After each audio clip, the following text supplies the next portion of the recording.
Hello, my beautiful gemstones. Welcome to Saturday night, March 2nd, Live Intuitive Oracle. As probably all of you know, my birthday was yesterday, March 1st, but I wasn't able to stream, so we're doing it tonight. We're going to celebrate my 41st birthday here on stream.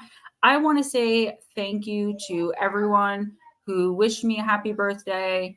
There's some noise in the background, but that'll only be for like the next 45 minutes when my son goes to bed because I'm at my mom's. But thank you so much to everyone who visited me.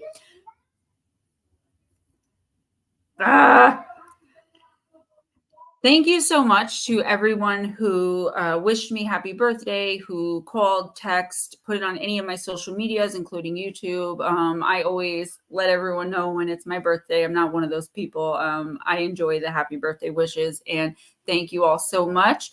So this, I was not planning on wearing this. I was doing super casual. That's why I have no jewelry. I've got my Gemma Jade paranormal YouTube tank top on, and I was just going to have my hair in a bun, but Miss Paranormal Pixie sent me 6 brand new wigs, some sage, some beautiful crystals, some mini squishmallows for RJ.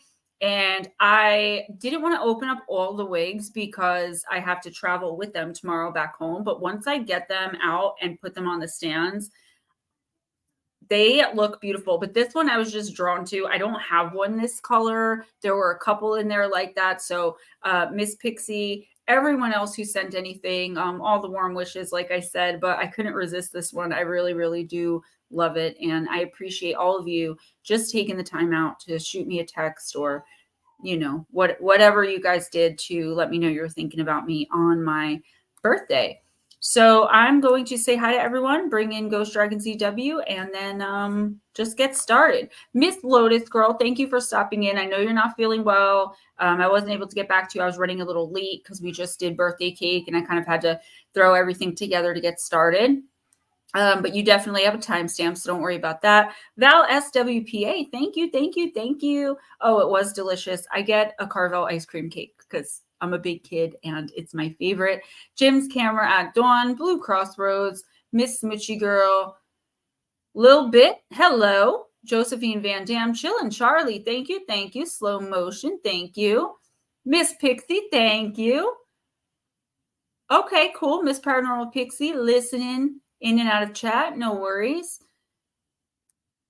Did we say hi to Jim's Camera at Dawn yet? That name always sticks out to me, so I wasn't sure if I actually said it out loud or not. Slow Motion. Mama Cindy Lee loved the thumbnails and loved that meme you did with the gems. Oh my gosh, it was beautiful. Especially the green, because that is my favorite color. Blue Crossroads got his cheeseburger ready to rock. Blue Crossroads, that's what's up. The cheeseburger sounds so good right now, already on food. Miss Melissa Nicole. Bat Mom. Thank you, everybody. You guys are so sweet. And Edna.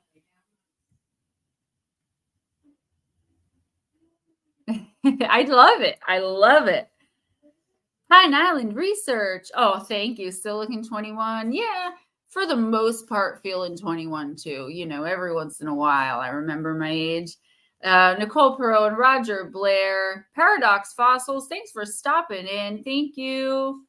Yes, cotton candy. I prefer more like the unicorn. I feel like a unicorn in this one, especially with the way it's kind of set up here. Is the dragon wings in the background kind of look like they're my wings a little bit. Birthday month. That's right, Anna. Birthday month. What is up, Donna Messenger? A mermaid. Yes. You guys are so sweet. Darling Deb. Okay. I'm like, wow, this new person is really active in chat. I like it. Salvador Soto, what is up? So something kind of crazy happened, and I want to know, you know, I don't want to spend much time on it. I don't want to bring the mood down, and also because I'm a little confused about it. So thank you, Let the Monsters In, Sir Ryan Tremblay. But I did get a spirit visitation from someone. It was very, very confusing. And I was like, that was weird. Maybe it was the higher self. It was only just like a little flash. There were no words spoken. It was like, I'm here, I'm gone, like that quickly. And then I had gotten a text from a couple of you asking me about Sunny Bear from over at Paranormal Chop Shop. I still don't have any news on that except what I saw. And there's a rumor going around that he may have passed on, but I will keep you guys posted on that. I cannot obviously like have a moment of silence until I have like actual fact in front of me. Because he'll call me and kick my butt. Okay, he did. Heather B, Andrew and Gnome Trucking Express. Okay, so that explains the visitation.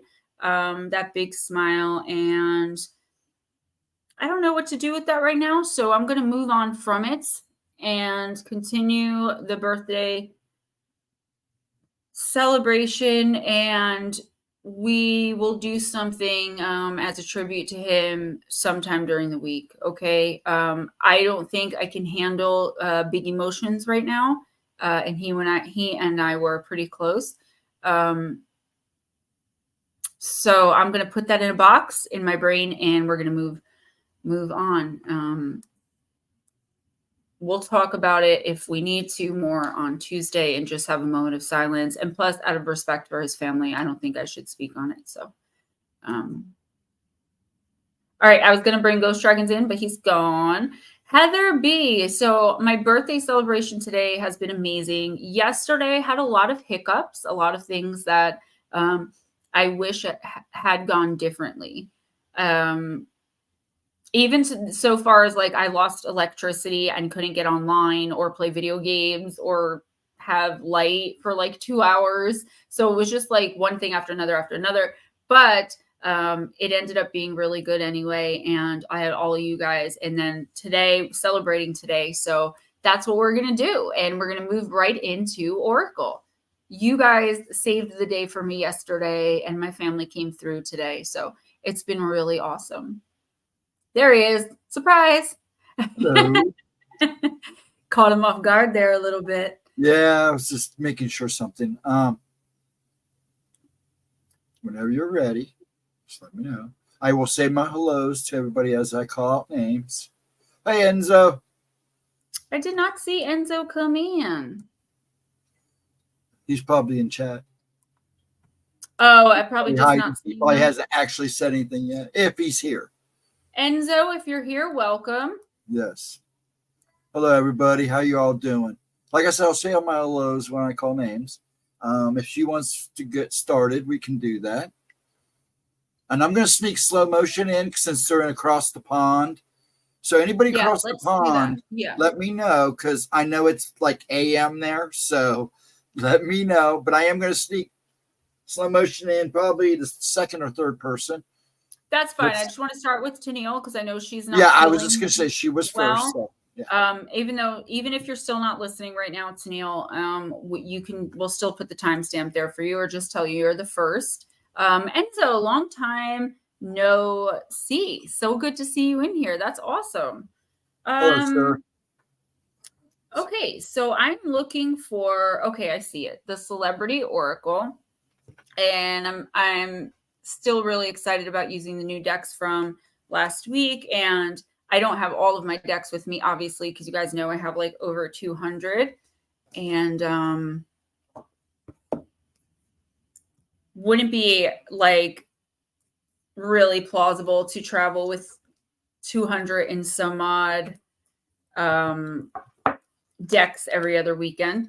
But yes, I did pick that up and heard about with Marade, all of that stuff. I'm going to do the best I can to try and take care of.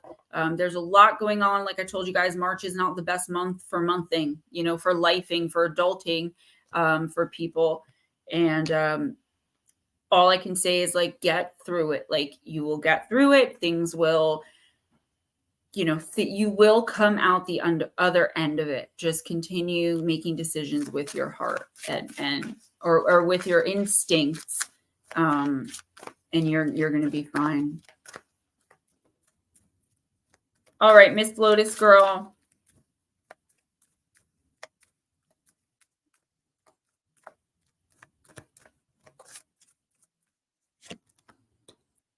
Ooh, Joan Rivers. Laughter is the best medicine. Card number 5.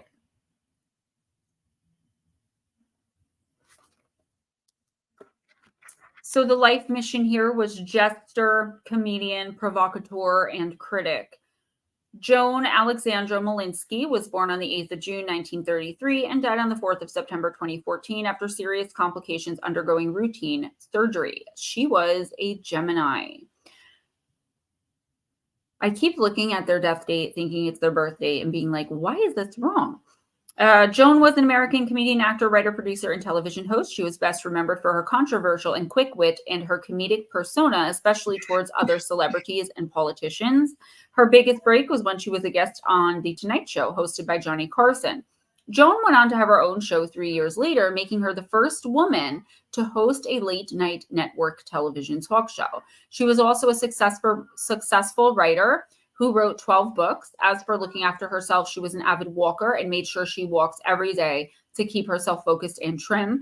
Joan wasn't one for the gym, but she loved plastic surgery and always looked good no matter how she felt or what her age was. I wish I had a twin so I could know what I'd look like without plastic surgery. When connecting to Joan, I could feel her strength, priceless wit, and her gentle humbleness come through on how she saw the world she once lived in and everything in it. She came through as very polite, which took me aback because I wasn't expecting it, and she was greatly concerned about her daughter, whom she had a very strong bond with, and her dog. As a medium, I felt for her because her passing was so sudden, and she wasn't ready to go as she had many things left to do. I truly believe Joan was an intelligent, honest, fast-talking, fast-thinking woman who lived before her time and who made a huge impact in what can be described at times as a man's world. Hey, Juan. Oh, she definitely is. The secret to a happy life is not taking everything so seriously and lightening up a little bit. Lotus Girl, too many times we are dragged down by the worries of the world, too many problems and getting caught up in other people's problems. Life is not about gloom and doom. It's about living your life to the fullest and making the most of what you can do and have in your life. Each moment is precious. When you receive this card, it's asking you to make the time for laughter and happiness. Laughter decreases stress hormones and increases immune cells and infection-fighting antibodies, thus improving your resistance to disease. It also triggers the release of endorphins, the body's natural feel-good chemicals, promoting an overall sense of well-being, and can temporarily relieve pain and deep sadness. Laugh and the whole world laughs with you. Cry and you cry alone. So, okay. Lotus Girl, I mean, I don't think I have to point you towards the fact that this has come up so much for you over the past few months, right? It's been one of those things where the universe has been telling you, your team has been telling you, your guides time and time again, like, you got to take a break, You need to take a break. You need to not only take a break, but you need to have some fun. You need more fun in your life. I mean, it's been this ongoing theme personally and here on stream, right? That you need to really have some fun. And I know your humanness will be like, I'm too sick to even get up out of bed and eat. So how am I having any fun? Or the world, my personal world, so many things are falling apart around me. You know, what do you suggest? You know, but I think that's just it. Just simple things. This isn't about necessarily taking a vacation and going somewhere. This is about finding ways to have fun, to laugh, and to smile in your life right now as it is. Because all of our joy, like, we never lose 100% of our joy. It's always in there. It's just a matter of, are we going to let the sadness and the BS and the nonsense and the shadows and the dark night of the soul overwhelm us to the point where we can't find the laughter anymore? And I'm not saying look for the bright side or the laughter in a situation. I'm just saying look for it in your life. Laugh whenever you can. For the next week or two, Lotus, that's your mission. You know, to find the humor in things that normally maybe you wouldn't have found humorous, but not everything has humor. Some things are very serious and, you know, there's nothing humorous about them. Try to turn your attention to anything that makes you feel what's the right words? Anything that makes you feel better, I guess. I didn't want to say that word because it's such a broad term, but to anything that makes you feel better and to anything that makes you smile, even if it's sitting there thinking about how amazing life's going to be once you're finally feeling better and once all this BS nonsense is over and you're moving into the next set of stuff that's going to try to drag you down and tear you up. Find a way to have some fun. Even if you're sick, make a bunch of your favorite junk foods or whatever, indulge a little bit and lay in bed and watch comedy movies until finally you're laughing. Even if you don't feel in such a happy mood, a lot of the times we could be in a bad mood and see something funny. And the minute we laugh, then suddenly like we're cheered up, or listen to a funny song or, and that's what your team in the universe is suggesting for you.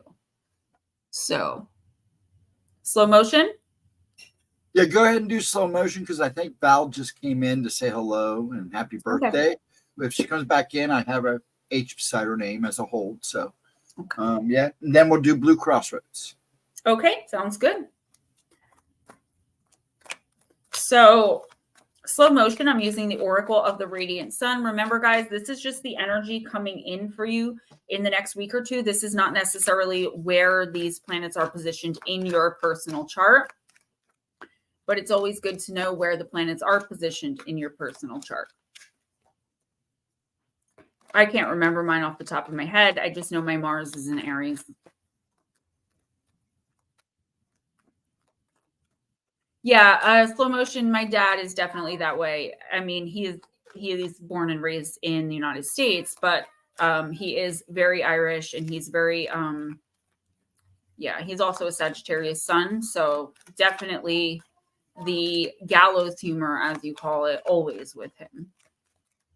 Yesterday, I was having a tough time and he called and he just wanted to remind me of all these silly, crazy things I used to put him through when I was like a little kid. And by the end of it, I wasn't crying anymore. I was laughing. So it worked.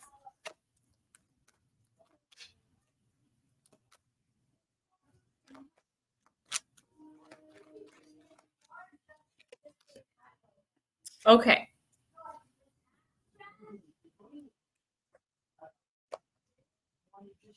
Yeah. And so I think all of us do it. I think sometimes we just go there. It's in our nature.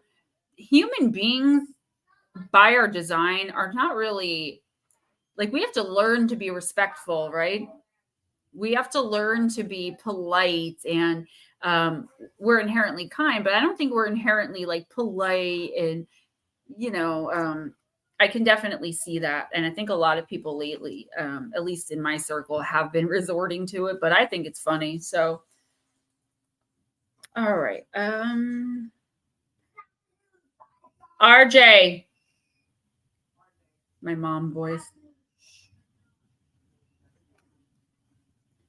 He takes Fortnite very seriously. No comment. Okay. Yeah, he takes Fortnite very seriously. That was my mom voice. Jupiter in Taurus. Okay. So slow motion. Yeah, of course, Mama Cindy.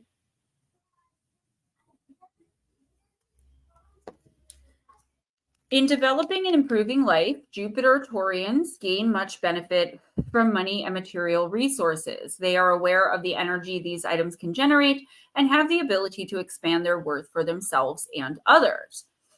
The health of people with this planet sign combination suffers, however, if their love of material comforts becomes too excessive. Though the Jupiter Taurian's ability to make money will be blessed at times by extreme good fortune, the people this card describes have an occasional impulsive Jupiterian urge to blow their good luck on crazy bouts of excess and extravagance. They are better when they involve themselves with money-making ventures that cater for other people's luxurious designs. This planet sign aspect indicates a taste for artistic things and good judgment of the true value of art objects as an investment. Slow motion, Jupiter Taurians are, in fact, extremely good at seeing the market for anything artistic, beautiful, or luxurious. In whichever direction their talents lie, there is much movement of money. Negatively, those who place emphasis on worldly achievements run the risk of being judged on the basis of material possessions. The ability to give us easily and skillfully, to give as easily and skillfully as one acquires is the key to striking the balance. When this card is drawn slow motion, it hints that one should be aware of priorities and question whether material gain is really most important at the moment. Gaining pleasure from beautiful things, extravagant taste, a generous love of art, using money to cultivate powerful friends. So I'm getting a little bit of a different message, as I do a lot of the time. And I call that off book. So this is an off book message. I mean, it can be linked a little bit to what it's saying in the book. But I feel like in the next week or two, slow motion, the main thing for you to really focus on and understand here is that, first of all, I see someone trying to sell you something, and I just keep hearing from one of my favorite movies, Donnie Brasco, when he's like, nothing, it's a fugazi. There's someone's trying to sell him a jewel and telling him it's real, and he knows immediately that it's fugazi, it's fake. I see kind of that type of interaction here going. There is, but I don't see it as like they're actually literally trying to sell you. I feel like someone is telling you something that just isn't true. Selling you a bill of goods, trying to get you. I don't know if it's really like to invest in something financially or invest your time in them personally or in something. But there's something here that I just want to tell you for the next week or two. If something seems too good to be true, it is. Like if the price of the house is too low to be true, it's haunted, right? Slow motion, don't fall for this. And I feel like there's something inside of you that really wants this to be the case. Like it really wants, it's like this person knows you well enough to know that this is something you really, really want. Whatever this is, they're trying to convince you to get behind or to back up or to put money or effort into. The fact of the matter is they're just trying to, it's not like it's like they're just hoping that it won't be a failure. They don't know 100%. And they're telling you like, this is guaranteed thing. This is, it's not. So in the next week or two, be mindful of things like that. Get rich quick schemes. Something that you want really badly is someone's like, oh, I can sell you that for, 10% of what you'd pay for it online. Yeah, make sure. Any major purchases or big things you're purchasing, make sure that, I would say, don't buy anything online in that sense. Anything major, big, that's really important. Not in the next week or two, and then go from there. Anybody who came in that I didn't see, thank you so much for the birthday wishes and just for coming in for the love, divine empathic. What is up? You can go ahead and do blue next.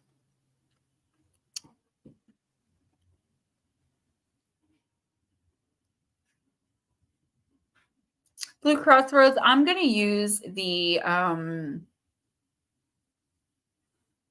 just saw it. Where'd it go? I'm sorry. Hold on one sec, guys. Because I have all my decks just, oh, there it is. Okay, the Oracle of the Shapeshifter.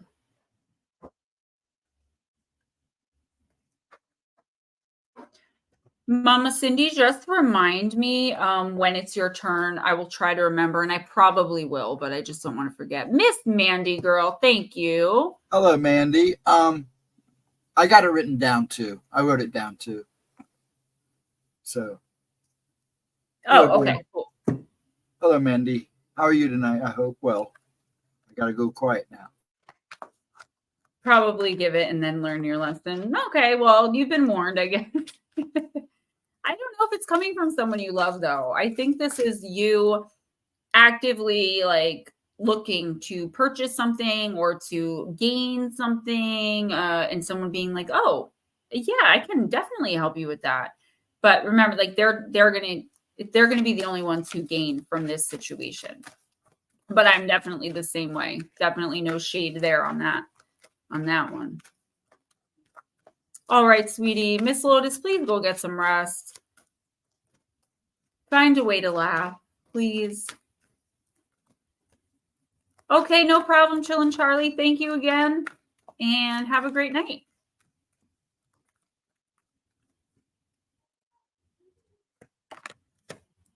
Elizabeth and the Lion. If anyone has to leave early for any reason, just let us know now before, because sometimes it gets really crazy in here. We are not going to be able to squeeze you in. Like if you're like, oh, I've got to go, like just tell us now. You know what I'm saying? That way we can do something about it while it's a little slow. Card number 20, Blue Crossroads.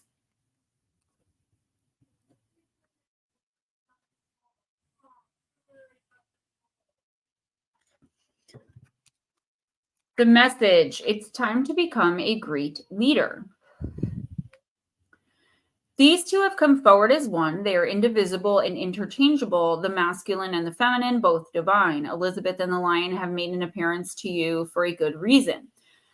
It is your need for the energy of the magnificent lion, his royalty, dignity, blood-stirring, and fearful roar, enormous mane, power, and speed, and ability to luxuriate and accept deference and offerings. It is also your need for the commanding presence of Elizabeth, a queen, a shapeshifter with fairy blood, who showed what it means to endure danger and danger, and, in the end, to take up arms and rally troops to impossible victories. To have your own victory after victory, impossible as it may seem, Blue Crossroads, you too must find that lion heart within you, the royal blood that beats within your heart, and the pride that allows you to rise up and speak words of truthful inspiration to others.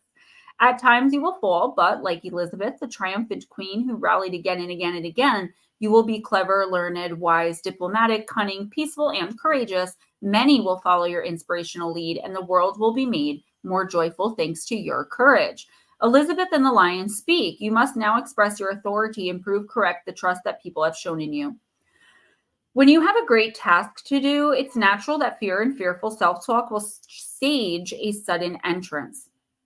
It is wise to understand that there will be many times when you will wonder if you can continue, and there will be times when a simpler, easier, more subservient existence would be better than this striving to truly be the sovereign, the leader, and educator of others. But if you rise to this offer, we will walk with you for a while, and you will overcome an impossible danger, and you will show how resilient and strong your human heart is.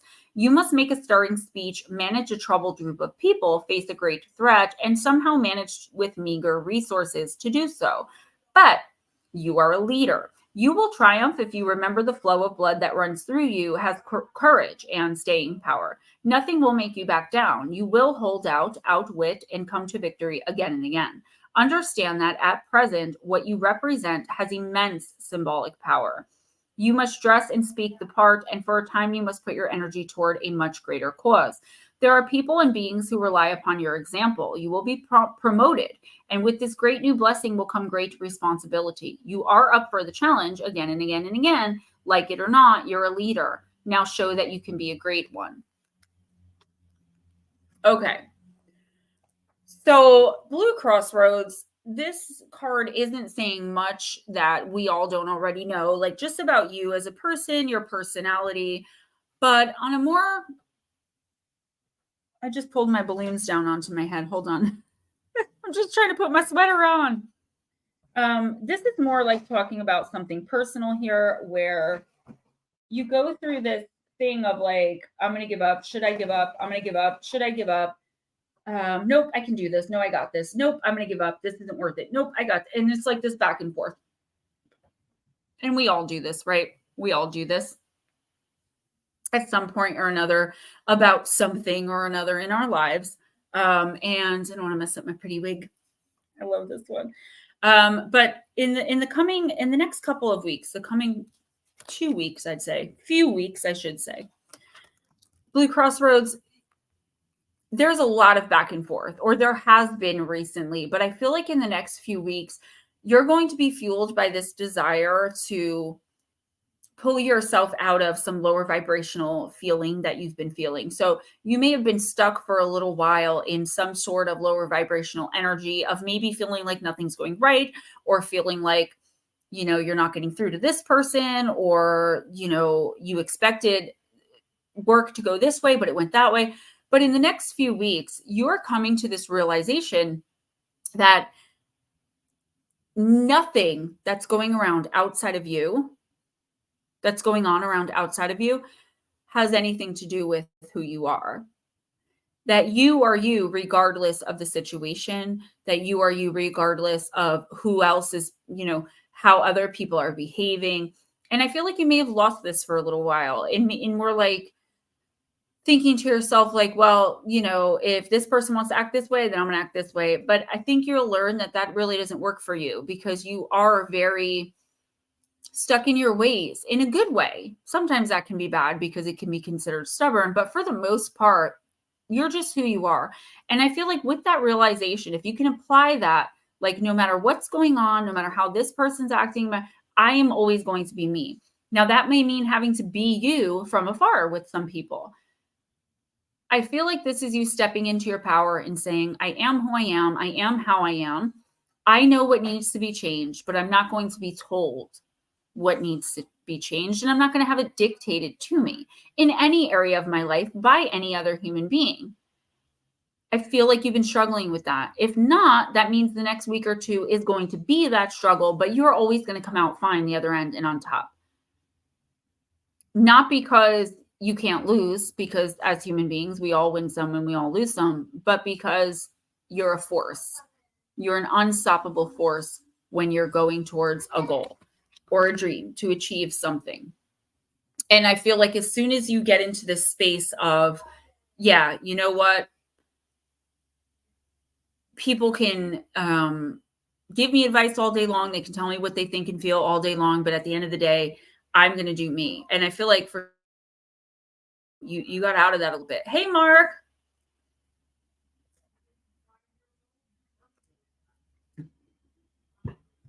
Getting out of that status mode. I love it. Next is Smoochie. I'm going to disappear for a second so you don't freak out that I ran away and never came back. Thank you. Thank you. Miss Smoochie Girl, I'm going to use the Mythical Goddess Tarot.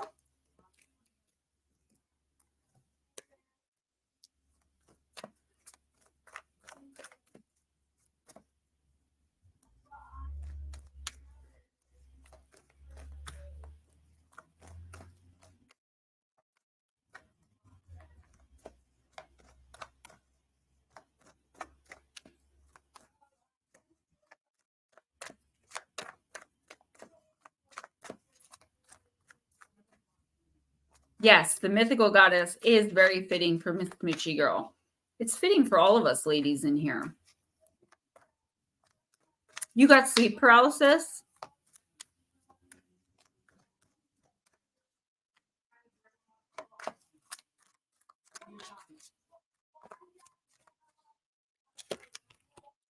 Isis. I love it. I loved them all. I took them all out, and then I was like, I don't want to take pictures of them just hanging onto my hand. I want to put them on the actual stand, brush them. They're all really beautiful. And I was shocked. I was shocked when I saw them. Very, very sweet. All of you have been very sweet about my birthday. Banshee. And you got a lot. I was amazed. All those Facebook wishes. Yeah, I was overwhelmed because I like to thank everyone individually. I didn't even get to the YouTube comments yet because I got over 600 on Facebook. And like people are like, yeah, that's Facebook. And it's like, no, to me, that's everything. I love it. You know, not everything, but it means a lot to me. It's good. Means a lot to me, especially yesterday. Isis, card number 2, the High Priestess girl. That's Pisces energy. Isis, the Egyptian High Priestess, is the great mother goddess of the universe who overcame death to resurrect her lover, Osiris. The benevolent mystical goddess of the people, Isis embodies fertility and nourishment of all things in heaven and on earth. Beautiful Isis spreads her magnificent wings, navigating the realms of spirit with ease. She is the moon and pure intuition. She is the mother of the sun, resourceful and self-contained. Isis lives beyond this earthly dimension. She activates the inner voice. Isis represents internal communion with spirit, offering nourishment from the divine. She is universal wisdom. Isis shows you how to live and navigate your life through the honoring of your inner guidance and intuitive knowing. Her magnificent presence radiates her shining wisdom that is present to experience. Your intuition, Smoochie, is accessed through the depth of your being and knowing, through introspective and receptive states, through meditation and the dream time. Isis urges you to take no counsel outside of your own wisdom, to go deep into your inner landscape where the guidance you seek is found. So, Julie girl, what's up, baby? I'm just giggling because I have a visitor. Okay. This isn't telling you anything you don't already know, but in the next week or two, it's going to be super important. Do not allow anyone to talk you into or out of anything else. Okay, Smoochie? And I know you're pretty strong-willed, and like when you know something's right, it's right. And when you know something's wrong, it's wrong. There's a manipulation. There's a little bit of manipulation going on here. Not much, but I think someone is trying to like play you a little bit to get their way. I don't see it as like a big thing. They're not trying to get, money from you. They're just trying to get you to like come around to their way of thinking. The universe is saying, do what you know how to do. Look inside. Does this feel right to you? Does this sound right to you? And if the answer is no, and that confuses you for some reason, like say this is a person that you really believe in, maybe someone that you follow on social media, or maybe someone in your personal life, and they're telling you something that just doesn't sound right to you. And you're like, why are you lying? And they're like, I'm not like that. You're going to know more than usual, even in the next week or two, who is BSing you and who isn't. And here's the thing, you need to call them out on it right away.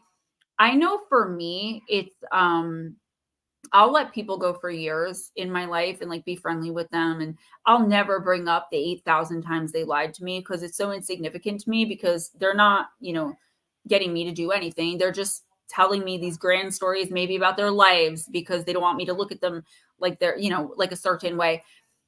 And it's just like, I'll just let them go, because sometimes we don't need a confrontation. We don't need to call people out. And also sometimes people make mistakes. And for me, it's not like, oh, I have to call out every single time anyone ever made me angry. No, if it's something I quickly got over, why do we need to rehash that, right?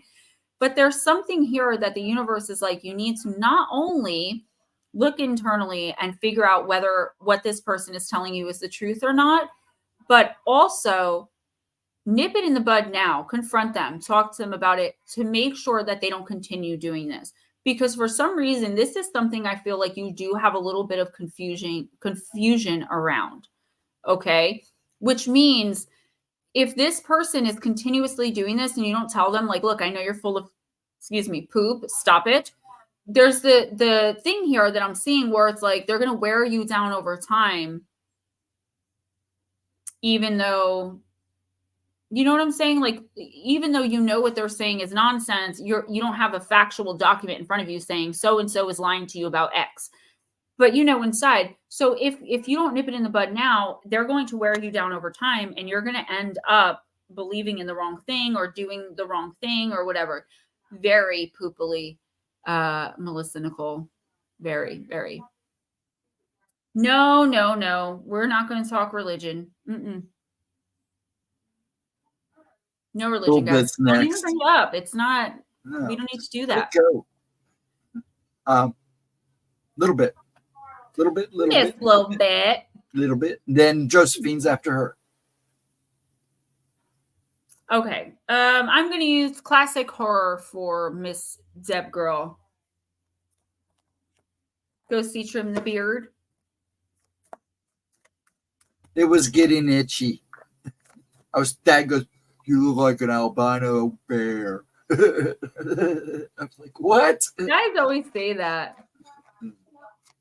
Miss Mandy, you are so right. I was just talking to someone about this, where I was saying I would so much rather have someone just tell me the truth about whatever it is than lie to me, right? Mike Roberts, hi. Thank you, Mark. This was one of the many new wigs Miss Paranormal Pixie sent me for my B-Day. I love it.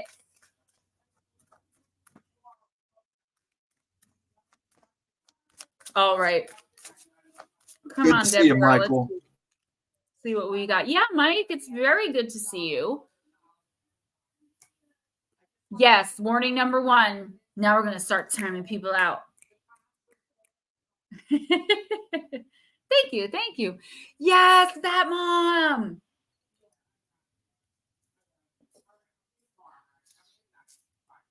Mine was only out for 2 hours yesterday, and I was a wreck. A wreck. I had to go beat up some guys down at the end of her street, scare them, fly over a couple times, throw a few flames their way, let them know I was on their butt. Mike, we did well, a couple things.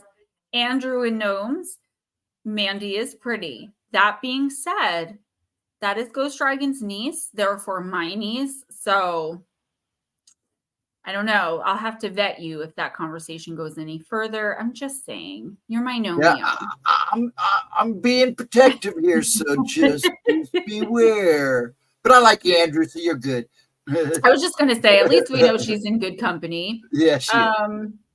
Mike Roberts, we did have, I'm not really spending too much time on it tonight. I want to be respectful to his family, but I want everyone after this, if you knew him, to take a little moment of silence for Sonny from the Paranormal Chop Shop, because he did pass. And if you pray prayers for his family, I will reach out to his wife after stream.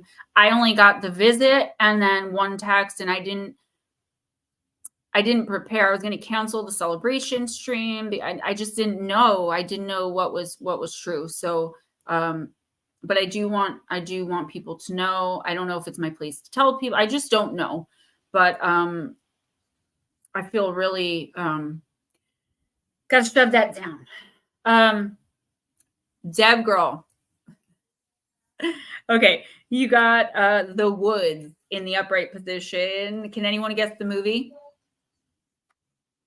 Okay, I'm going to show you everything except the one part. See if y'all can guess this movie. Blair Witch. I wasn't talking to you. You've already seen all the cards.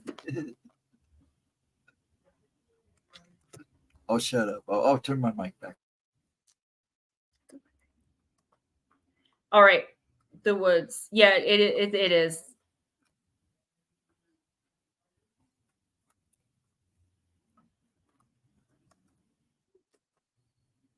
It says The Woods, but now we're at the, and there's no the. Give me a minute, guys. These are new. This is a new deck, the alphabetical order. So of course it's the last. Blair Witch. Yes. Okay. 1999. It's like a totally filtered reality. Reliance on technology can make it easy for us to overestimate our abilities and may embolden us to cavalierly venture into situations we should probably avoid or have been warned about. If such devices fail us or we kick them away in frustration, we can find ourselves in unfamiliar, unforgiving terrain. In this case, do we focus on the forest or the trees to find our way? It's the overall picture, the forest, because you got it in the upright. If you pulled it in the shadow, it would say the details are the key. It's the trees. So the overall picture. There are some things going on in your life right now, little bit, when or where, again, kind of like what I said with Smoochie, like, you may not know the exact solution, but you know a solution is needed because this is not right. And no matter how someone else tries to turn this, whatever this situation is, that it is right, or at the very least not wrong, that's BS. And you know that. So how do you work your way through this situation? I do feel like it's something very personal. So it's something where peace kind of does need to be kept here. You can't just walk away from whatever this is. Like it's like a job or a room or with your husband or a parent, someone you're very close to, or in a situation you're very closely or like closely like condensed in, where you can't just say, you know what, you want to keep telling yourself that, then boy, bye, girl, bye, and leave. So you have to find a solution. Here's the thing. Don't wait for a solution to present itself. Okay. You already know so you know this thing, whatever this is, the situation, the event that happened, something that was said, whatever it is wrong. You know that. instead of waiting for a solution to present itself, think about how it could have happened where it was right, and then demand that the other person treat you that way, say that thing, do that thing. Make sure they understand. Here's the gist of it, okay? All that to say, make sure this person who committed this wrong understands, and don't stop until they understand why this is wrong. Because if someone doesn't understand that they did something wrong, they're going to continue doing it because they think it isn't wrong.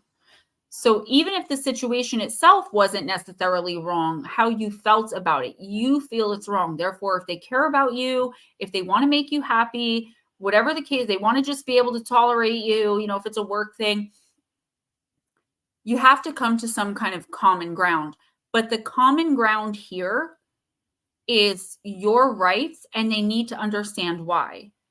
Otherwise, you're going to have to come to some other kind of conclusion, which may be removing yourself from the situation, which I know is not something you want right now, no matter what this is, because I'm seeing it all over. Like you are in this with this person, someone very close to you. You can't just like walk off.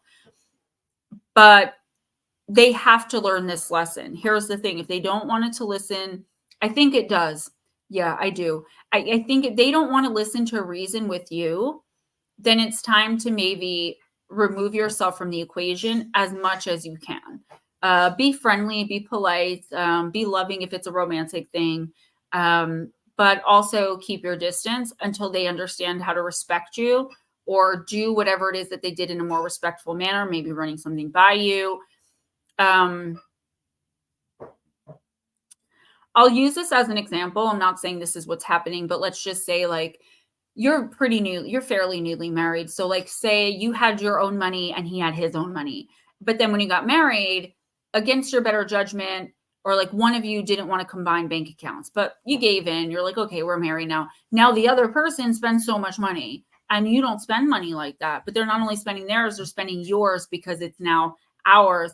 Get your own bank account, right? And put your own money in there. So it's got to be a situation like that. Again, I don't want to put your business public, but you know what I'm talking about. That's just the best way I could describe it to the chat. So not saying Deb and her husband are having financial issues. I'm just using that as an example. Who's next? Miss Josephine. She's here. I saw her. Okay. Yeah, it usually takes her a little time to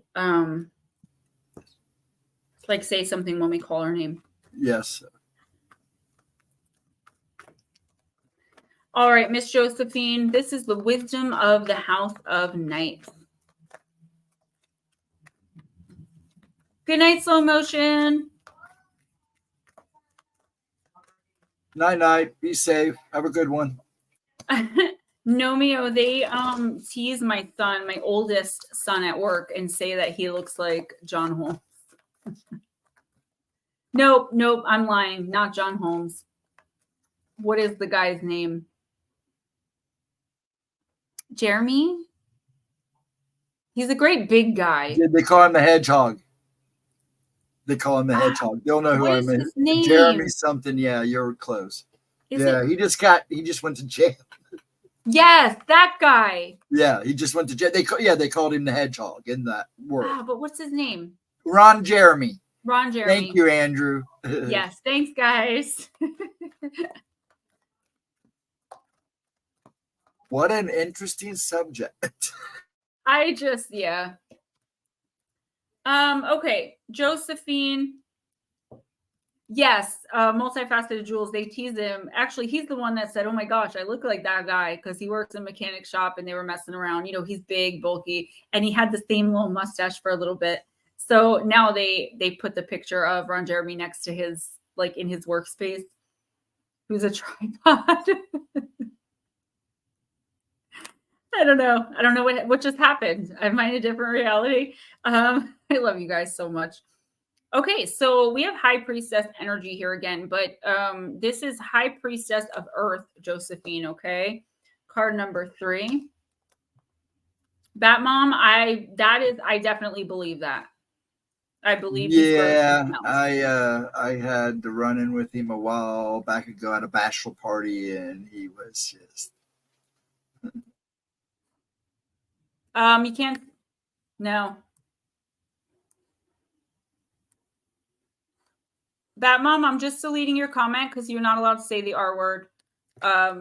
It's okay. You just can't say that. You got to block Andrew too. No, don't block him. Just take no, the just comment I out. don't. Yeah, I can't. I lost it. Oh, was that her? Okay. I thought I saw it again. Okay. Okay. Josephine, when you choose the symbol of the High Priestess of Earth, I, Nyx, the Goddess of Night, am nudging you to take care of your health and your beautiful body. My vampire High Priestess of Earth symbolizes all things in the physical world, your body, the body of Earth, and the things you surround yourself with. Now is the time to eat well, get rest, and connect to the power of Earth by walking barefoot. Who'd have thunk it? I say it all the time.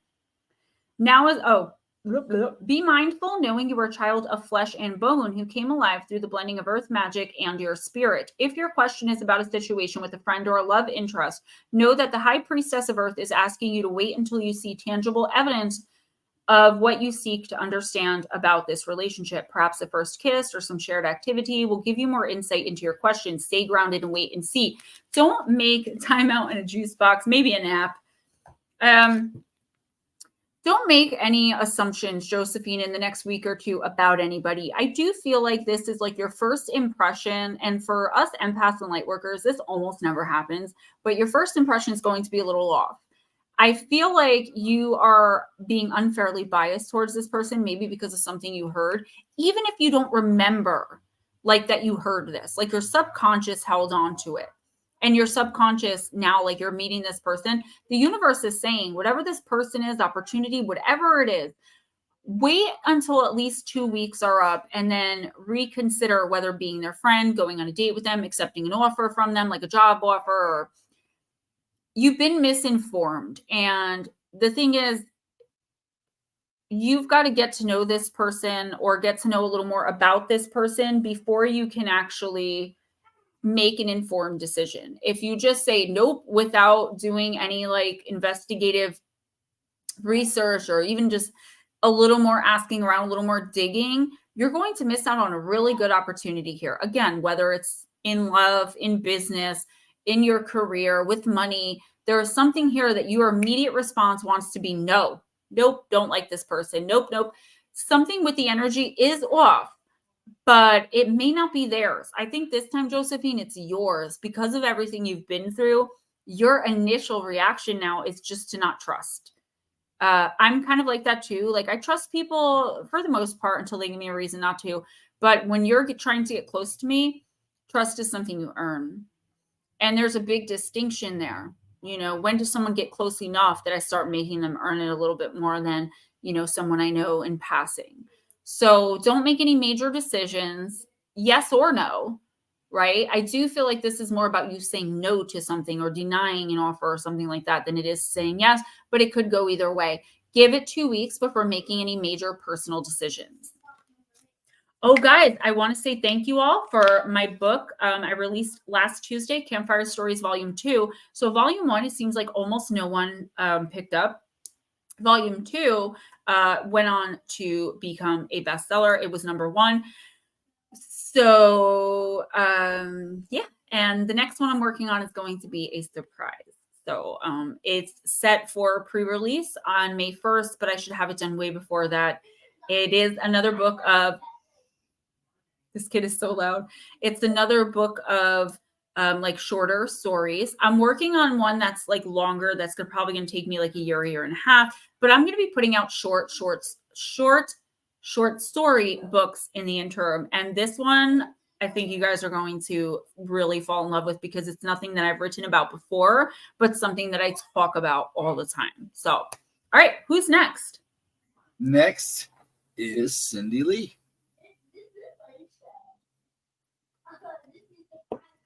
I'm listening to them. I'm sorry. What did you say? No, you're fine. Also, when I get the books for the links for those, I'll put them in chat too because you haven't put them there. Okay. I'll get them for you. Okay. Also, it's Cindy Lee next. Okay. So we're going to the Horror Oracle. Yes. I was just going to say that next. At 9 o'clock, maybe 8:30ish, I'm going to go in and check on Mom because she doesn't know how. to use the Fire Stick remote to change from what RJ's watching when he goes to sleep to what she wants to watch. And she'll literally sit there all night till I'm done just staring at his YouTube videos. So I'm going to go and give her some help.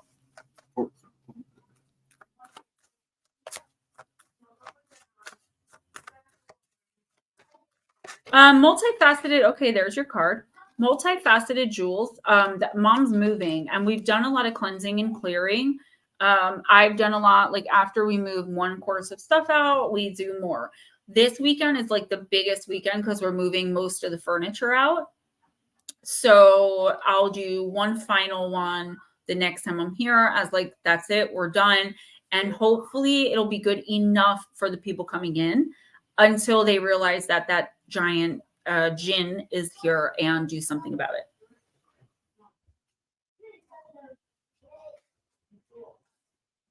So Mama Cindy Lee, you got egg.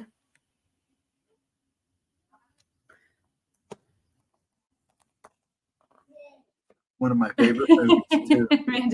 I do too, for the most part. I get sucked right in.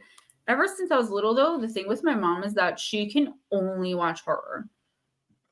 She watches his cartoons with him, but he watches these YouTube shows that are done in like foreign countries. So there's no talking. It's just people making faces and going through actions. And then there's a voiceover. And it's like this really dumb stuff. Like, how do you sneak candy into your classroom? Oh, take hoop earrings and stick gummy bears to them. Weird. Okay. Mama Cindy, Alien, directed by Ridley Scott, 1979, in the upright position. It's not always clear that we're only at the beginning of a situation. The stranger the circumstance, the less able we are to predict the way it can evolve over time with potentially shocking results. Gut-wrenching decisions may be forced upon us when we have limited means with which to respond. Any new encounter, no matter how awful, can prove to be a crucible that helps us recognize our own inner strength.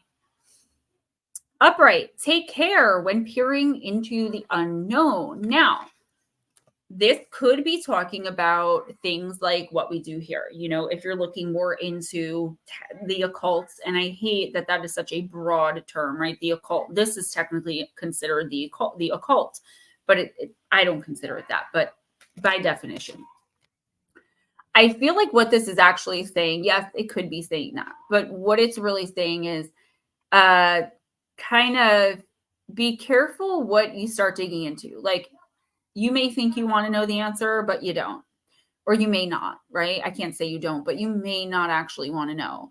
So if you think something is going on behind your back in some area of your life, just make sure that you're ready to accept whatever the answer is. And I'm not necessarily talking about cheating. I'm talking about anything. If you think someone's lying to you about anything, make sure it means enough to you that you're ready for what comes with it if you do decide that someone has been untruthful with you. Is it a situation where, like I was talking about before, where you can kind of just let the person go because it's not a big deal anyway to you, it doesn't make or break you? Or do you really, really need to know? Because I feel like what's going to happen is you're going to find out and you're going to be like, oh, knew that. Wait, what's this? And then you're going to get pulled into a rabbit hole of like, now you know all of this stuff.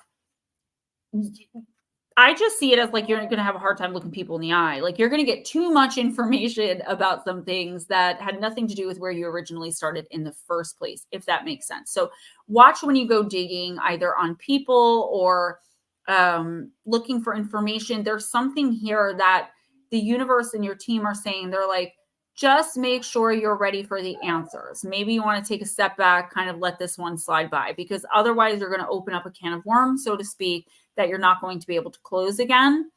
And life's never going to be the same, for better or for worse. I'm not saying this is anything life shattering. I'm not seeing like a tower moment, but I'm seeing like just maybe like a major disappointment on your end or something like that. Like, things will never go back to how they were once you find this out in this situation.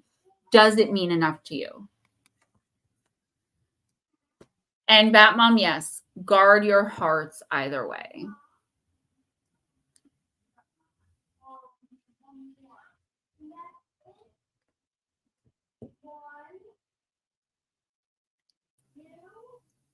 Miss Pixie's next, but I hadn't seen her for a while. She said she'll be in and out, so let's do for her and do a timestamp. Will do. Let's do Black Moon Lilith.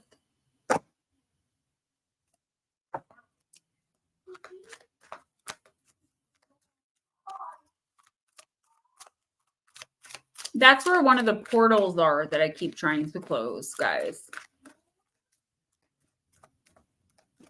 It's bad here. I'm telling you. It's bad.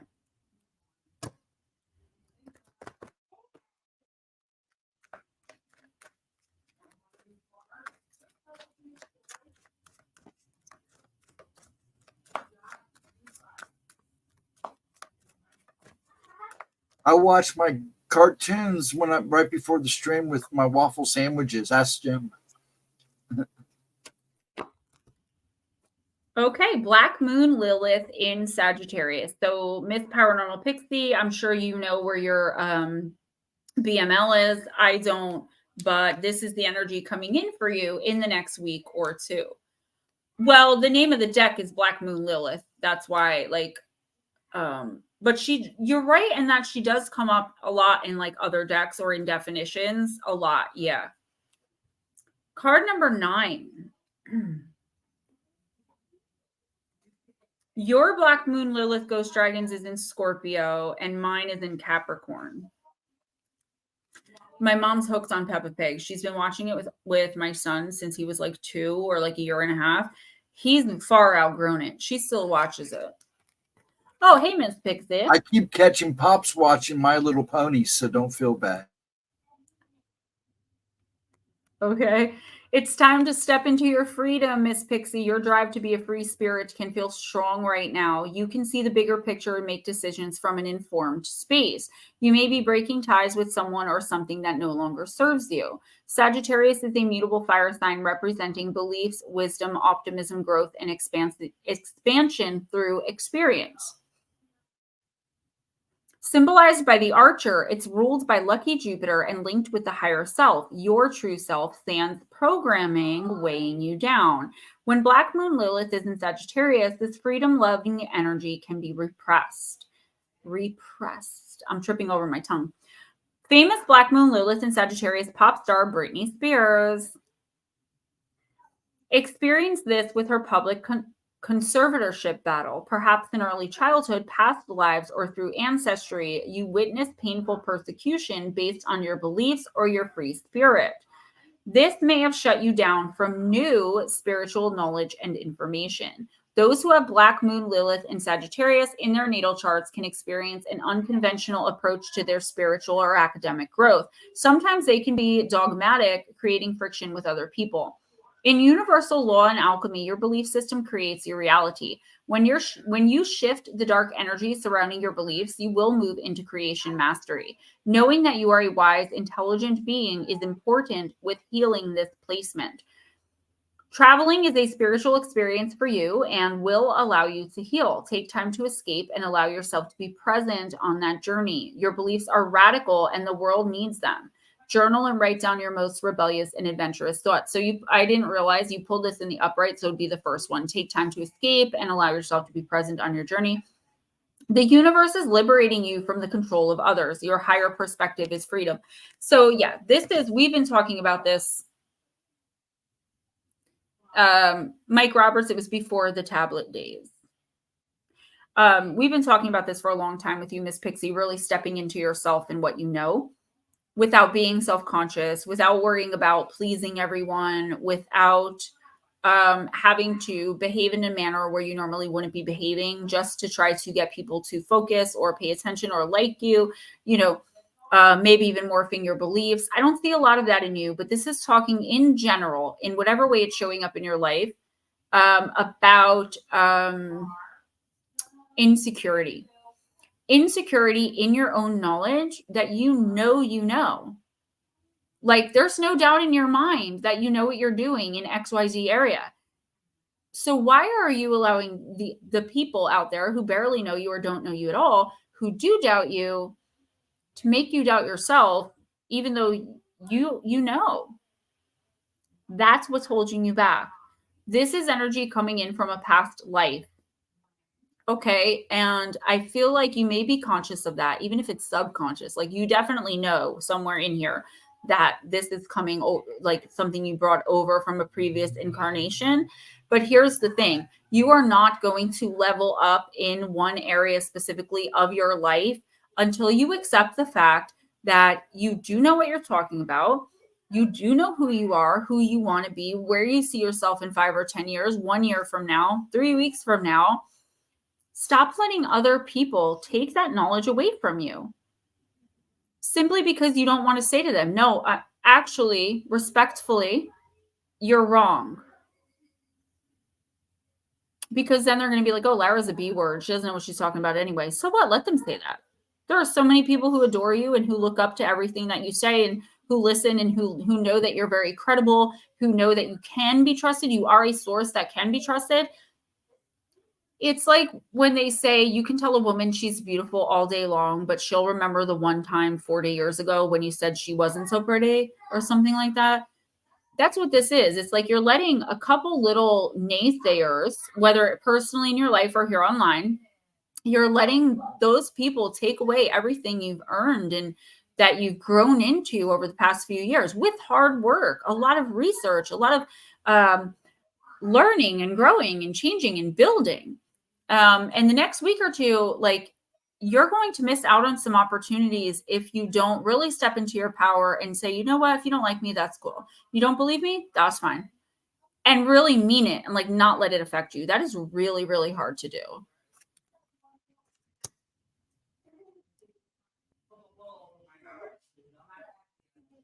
Bad mom's next.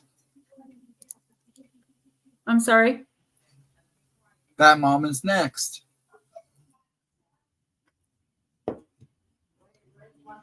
Bat Mom, I'm going to use deep, dark, and dangerous.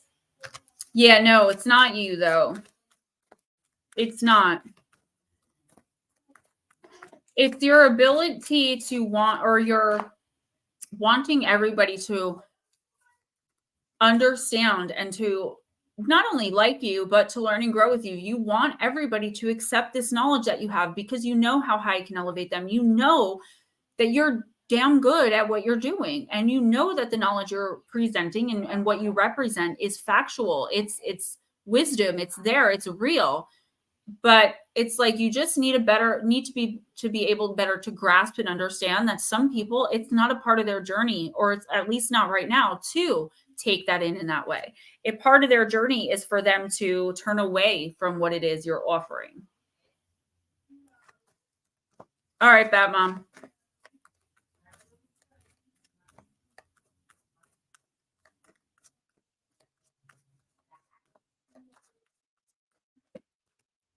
Nicole Perone, if you're here, please let us know. Yeah, we're not doing like triple, quadruple calls, guys, just because like when I'm at mom's, I try to end as early as I can because that's when I shower and do all my stuff. And I will stay as long as you guys need me to. Nobody has to back out of readings, but we don't want to like call you guys and then you pop back in like, hey, I was here first. And then we have like, we'll call you 3 times. And if we have time at the end and you happen to show back up, we'll read for you.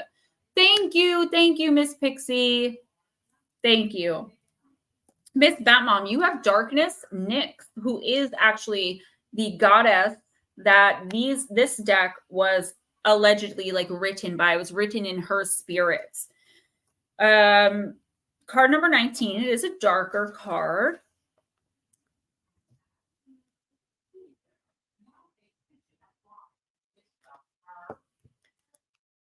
The darkness is she said no need to scream. We're starting a riot. What's up, Crowley? Batmom, the darkness is necessary. It's the place of possibility and rest. It is the natural and beneficial to experience some cycles of darkness. You can illuminate your way through dark times. Not everything unpleasant is bad or evil. The embodiment of the night is the goddess Nyx. She was one of the primordial or original deities emerging at the very beginning of the universe. Her fathers were Chaos and Orphanes, one of the oldest of gods. She fell in love with Erebus, which is darkness, and they created Aether, light, and Hemera, day. She self-created the infamous three fates, the Morage, as well as Apate, deception, Dolos, nemesis, balance and retribution, the Charis, the Hesperides, Oasis, misery, Momus, doom, the Honorai, nightmares, Hypnos, sleep, Thanatos, death, Philotes, friendship, Jairus, age, old age, Eris, strife and discord, and Charon, the ferryman of the underworld. In the Orphic tradition, Uranos, the god of the sky, was also a child of Nyx. She is often referred to as the Dark Mother in Greek mythos, and elementally a first goddess who begat many other important deities, the Protogenos. As she is one of the oldest and strongest of the Greek deities, even the mighty Zeus is said to not provoke her. After angrily chasing Hypnos into Nyx's cave after being tricked by him and his own wife Hera, Zeus would go no further than the entrance. Looking at most of her progeny, it would be easy to think that Nyx is evil or that her darkness could have a negative judgment. Nyx should not be viewed this way. Winged and beautiful. I'm sorry, guys.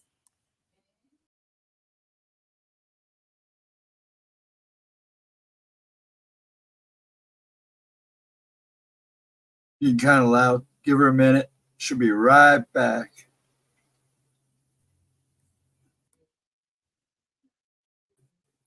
Sorry, guys. They were playing bingo and it was just getting like really loud and kind of like interrupting, getting to me. Looking at most of her progeny, it would be easy to think that Nyx is evil or that her darkness could have a negative judgment. Nyx should not be viewed this way. Winged and beautiful, Nyx is simply the night. No judgment on whether that is better than the day. Paradoxically, she creates light and day. She brings balance with Nemesis, Philos, and Charis. She brings rest with Hypnos and Thanatos. Nyx just represents the darker nature of how the world works. Plant companion, night blooming jasmine. Crystal companion, onyx.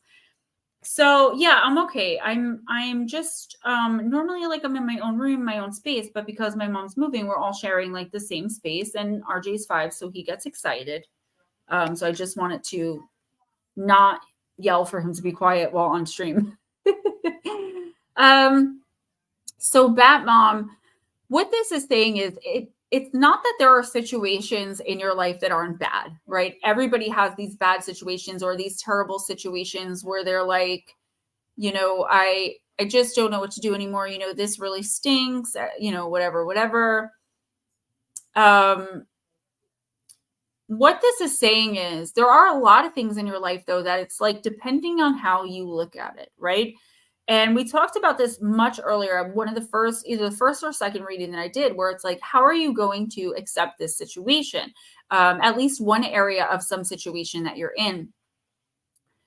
Are you going to look at it as the cup is half empty or half full? You know, and I always hate that because I'm always like, it doesn't matter, because whether someone's trying to convince me that the cup is half empty or the cup is half full, nobody should be offering me a half empty glass, right? Like it's either way, it's not full, right?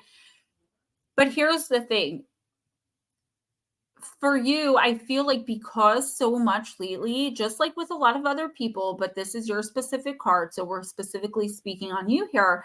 It's like because so much has not gone right in the past, who knows how long, you're now becoming, or you could even be at the point where you're not even willing to accept that something really amazing, miraculous, you know, upper vibrational, very high like that can happen, because you're just like, well, those types of things don't happen to me. Like I'm just kicked in the mud all the time. And there's something here that you're looking at through a very negative lens.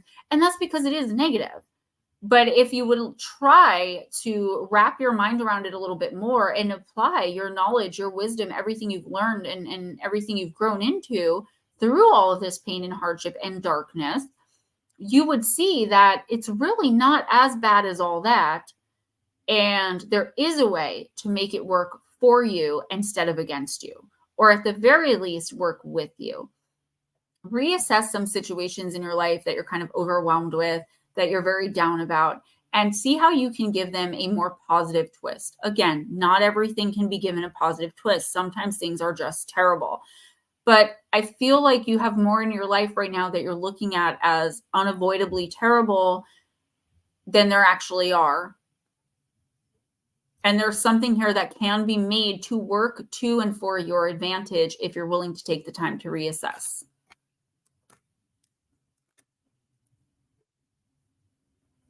Next is Nicole. All right, Miss Nicole. I'm going to back out again real quick, okay? Okay. Let's use celebrity spirit.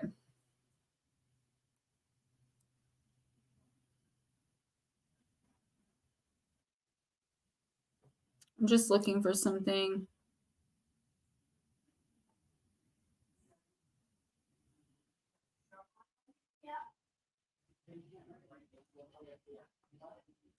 Yeah, Crowley, we've addressed that, and I'm going to move on from here in my own way with that. But I appreciate you letting me know. I had a visitation much, much earlier in the day, and I wasn't really sure what to do with it. And I don't think it's my place, as we always spoke more privately, not very publicly, that I didn't think it was my place to intrude on that time for the people that were closest to him, visibly, and his family. So thank you, Crowley, for your donation. Thank you. I like this hair too. And everyone's definitely in my thoughts and prayers. No, don't be sorry. Absolutely. I appreciate it.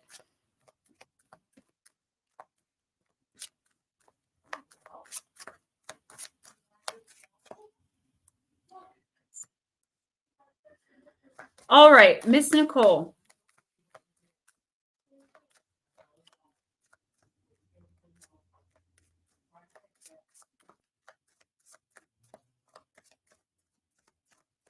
Yeah, I had to go say something, but they're still going at it. You think it's loud there? You should hear frickin' frack behind me in the other room.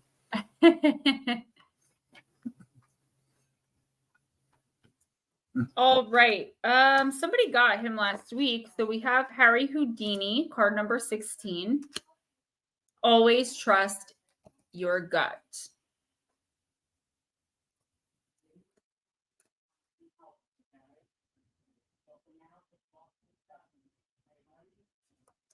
Guys, I'm so sorry. I've got to back out for a second. RG needs me. I'll be right back. Yay. Thank you, sir. Thank you very much, Crowley. Yeah, sad news, but we're just trying to keep it light tonight. So everybody doing good, I see. Yeah, there's been a lot of this lately. So, I don't know if you knew Crowley, but I lost a little brother, Mandy's dad, about 2 weeks ago, 3 weeks ago, about 3 weeks now. Dragon wasn't there a cartoon or a comic called that? Called which one? I didn't see. I was too busy. Frickin' frack. I think there was a foreign. Why am I so jerky? Wow, that's weird. I believe there was one called that overseas somewhere, but I can't remember. It's like a real frame. I don't know if you can hear them now. They're going at it now. My dad and the dog. They like to pick on each other. But I have two toads that are called frickin' frack, and I knew it was a cartoon somewhere. You can hear them loud. They get going, man. That's why a lot of reasons why I keep the mic off, and not annoy Gemma, but yeah, the dragon behind you gives you cool hair. Oh my, sorry, Ghostdragonzw. Yeah, yes, it's all right. He was estranged for most of us, so thank you for the blessing. We appreciate it. Miss Dragon. Okay. All right. He's laying down, so at least we don't have to Okay. keep hearing him so loud. And my mom's trying to help, and she's like, shh, and like that's all I hear. And I'm like, ah. But you know what? We're not going to be able to stream from here much longer because I think this may be the last time, if not one more. So, all right. Card number 16, Nicole Perone, and thank you for your patience, everybody. Harry Houdini. So the mission here was magician, which is one of the life missions, believe it or not. And they go along. There's 4 or 5, but we all have like a main one. Some people have a main two, but it's very usual to have a main one. Harry Houdini's were magician, wizard, visionary, and alchemist. A lot of those things are, they seem like a little bit more of like self-centered missions. But if you think about like alchemy, magic with a C, wizardry, sorcery, all that stuff, they're actually things for the masses too. Nicole, Harry Houdini was born Eric Weiss on the 24th of March, 1874, and died on Halloween in 1926 of peritonitis. And I did do a video about the strange and suspicious death of Harry Houdini like 3 years ago. If y'all want to go back and check when I was doing that series. He was an Aries. Harry Houdini was a Hungarian-born illusionist and stunt performer, had a Jewish background, and lived most of his life in the United States. He was known for his very famous and sensational escape acts. In his performances, he'd use chains, ropes slung from skyscrapers, straitjackets underwater that he'd have to escape from, and hold his breath inside a sealed milk can with water in it. Harry had thousands of fans all over the world and belonged to the Society of American Magicians, upholding professional standards and exposing fraudulent artists. Houdini was widely known as the Handcuff King. He toured England, Wales, Scotland, the Netherlands, Germany, France, and Russia, and promoted many magicians like himself. He was also very interested in the exposure of fraudulent mediums and psychics. Never give up, keep pushing, and stay focused. I was quite surprised when Harry first started coming into my private seances, because it wasn't to talk about himself and his views or everyday things for that matter, but to offer advice and teaching about paranormal energy and activity in the space we constantly produced in the fortnightly seances we held. He liked giving advice through me, the medium, to the regular sitters in the room. Houdini told us to keep our eyes on the trumpet, as you will see the spirit faces soon, or now ask the table to jump. Whenever he would say these things, they would happen to the delight of everyone around. Each time he's in the room, Houdini is always doing different things. We follow up the discussion and regard him as a spiritual teacher who shows us how to produce more paranormal energy. Throughout my own experimental private seances, Houdini has always been a very helpful spirit visitor, often giving instructions and directions simply to help the sitters with the phenomenon. When you select this card, it's about mystery, alchemy, and transformation. It's time to be the master of your destiny and create the life, job, or relationships you want. You are the magician. It's time to think, imagine, and be the creator of your own destiny. You have the freedom to go in any direction as you can do anything you choose. It's now time to take charge of your life and manifest what you need to be a success, as you have all the tools to make things happen. Has there been a project you've been thinking of for a while, a job you need to apply for, or anything that you've had your sights on? With determination, you can achieve anything. So, okay. One thing about Houdini that I will say, and that most people know, is that he was very much against the spiritualist movement. He did not believe in psychics or mediums. And there was even more, like there were a lot of Miss Cleos back in the day, right? Everyone realized they can make money off of other people's guilt and guilt and pain of losing loved ones by pretending to communicate with those loved ones, right? And he didn't like that, because they tried to do that with him, with his mom, and he was a mama's boy. And he said, my mother would not have written, they read him like this 17-page letter that they said the medium had written, and he said, my mother wrote that? Did she? From beyond. She told you this? In English. And they're like, yeah. And he's like, my mother never would have written anything in English. But there's the thing, the spirit will come to you in the language that you speak so that you can understand the spirit. But he didn't know that. So here's the thing. It doesn't matter how skeptical you are of something. What matters, Nicole, is that you try it, right? If it's something you really want to do, even if you know 99% it's not going to work out for you, or it's not going to be the right thing for you, if you really are wondering, there's still 1% that it might. Somebody has to be a part of that 1% that it works out for, right? So why not you?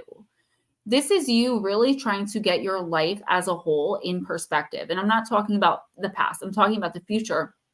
What are some things that you've left behind or left in the past, or thought you were through or over or done with, simply because you allowed someone to tell you that that's not for you. Or this is specifically focusing too for you, Nicole, for this reading on things that people have told you not to do, you can't do, you shouldn't do, that aren't going to work. What are some of those things that you still regret that you're still able to maybe go out there and try to accomplish or to try out in general? In the next week or two, start really thinking about things that you gave up on, dreams. It could be something so small or something really huge that you need to make like a plan and go forward and work on.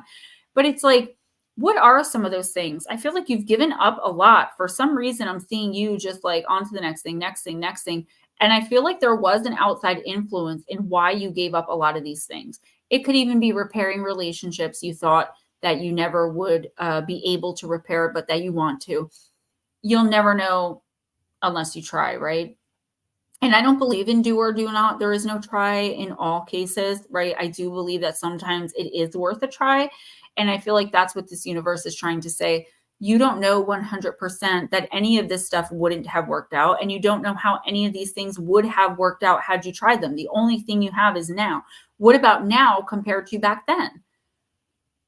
Maybe you were meant to walk away from what and or whoever this was back then, but now you're ready. Now you're that 1% that it all works out for.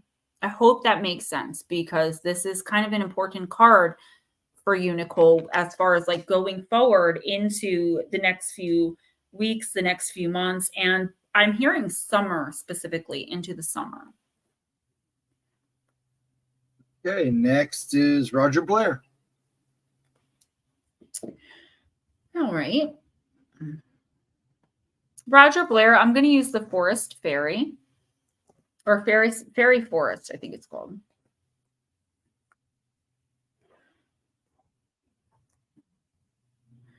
Yeah, the universe does have a very odd way of showing us things. You're welcome.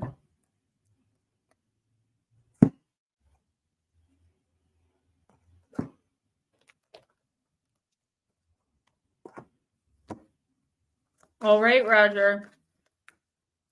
No new names after 10 tonight. All right. I always say you have final call on that anyway, so. Okay. Yeah, the universe is a jerk sometimes too. Andrew, Nomeo, I used to laugh too. And I get really frustrated because I'm like, this is the kind of person that makes me look bad. You know what I mean? Like, we're not all Miss Cleos. Allegedly, I'll say, in case Miss Cleo runs across this video and decides to sue me for defamation. But yeah.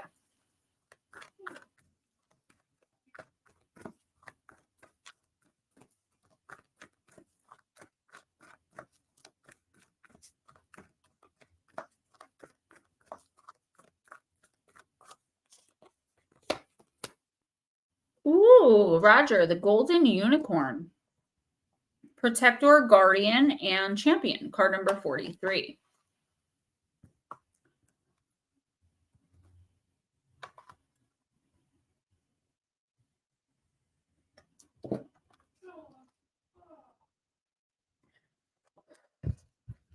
Everyone deserves to have another person in their life to whom they can turn for protection and care.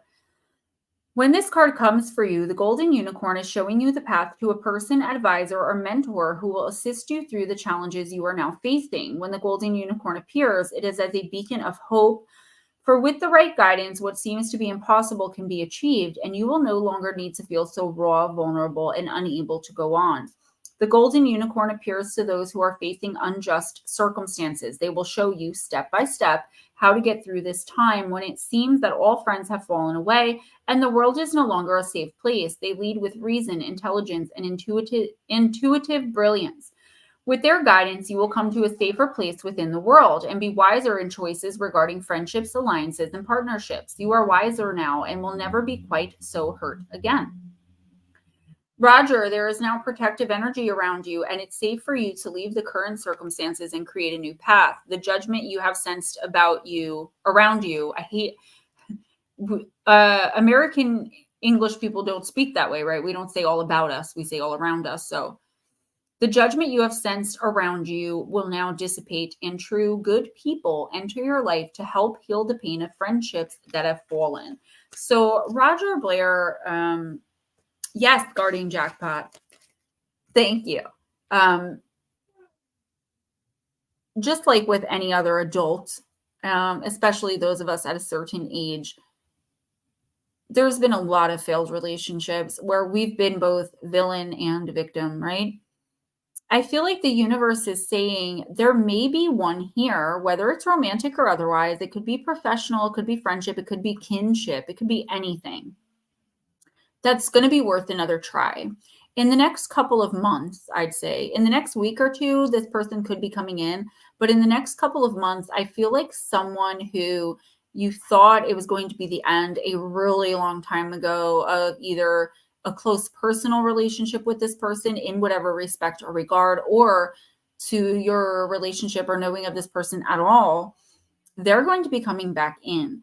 I feel like they're coming in a roundabout way, like you go to Aunt Susan's birthday party that you weren't going to go to in the first place, but kind of got dragged there. And this person happens to like walk past Aunt Susan's house while you're standing outside. Like, you know what I mean? It's going to be so random the way you run back into this person. Don't immediately let whatever happened in the past influence your decisions or the way you treat this person right now. Now, I'm not talking about obviously toxic or narcissistic people. I'm talking about someone that, you know, you guys had whatever sort of relationship this was, and it just wasn't working for one or both of you anymore, and you both moved on, you know. Don't allow toxicity or narcissism back into your life, but definitely make room for forgiveness and possibly reconciliation as well. I feel like this person and you still have a lot of growing and learning to do and exploring. So just make sure you don't immediately, just because someone's coming back from the past or you run into someone like, oop, this must be who Gemma's speaking about. No, make sure you do, talk to the person, see where their head's at and stuff before you start getting too close to them. Okay. But there is definitely a past something that was done coming in the next couple of months. Max Stacks, what's up? Okay. Edna's next. Okay. Mark, indeed. Thank you, sir. Yeah, Edna, I'm going to use the deck that you bought for me, the Oracle of the Radiant Sun. You're welcome, Roger. Thank all of you. Celebrating my birthday with me. Okay, I went to put this card back on the pile because it fell out so soon. It fell back off the pile. So we're going to use this card. This is, let me look at what that little symbol means. Mercury in Aries.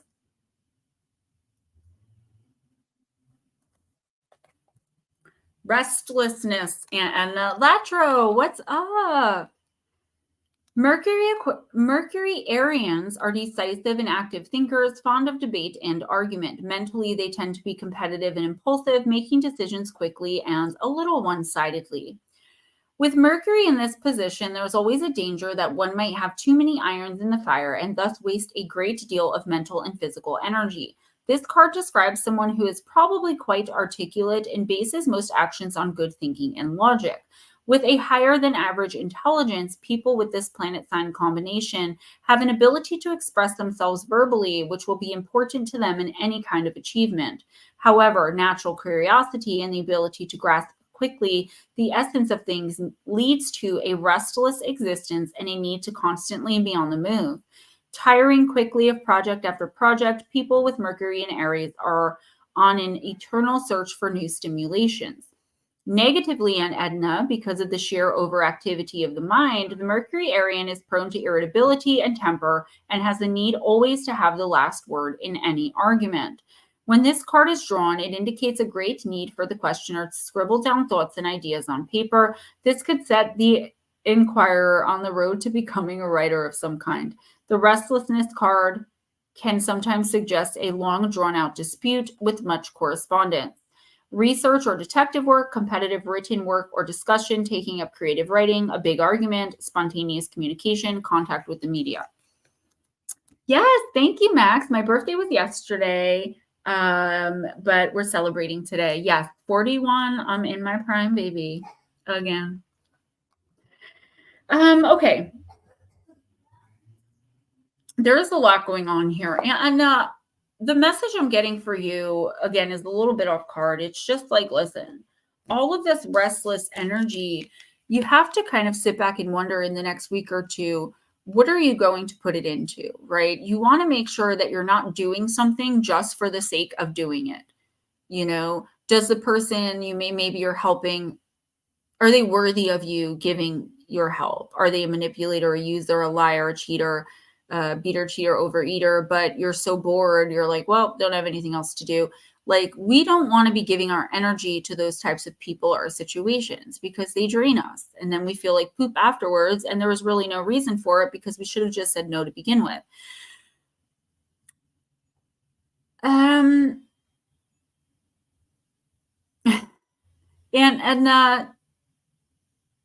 I feel like the universe wants you to take the next 2 weeks, week or two, but 2 weeks, to think about where you want to put all this restless energy. Even if there are some things you can't do right now, there's always things you can do right now. And I feel like for so long, like you're being told, and I don't know I have an idea why, but I feel like you're being told by either one person or several people, like, nope, you shouldn't be doing that. Nope, you can't do that.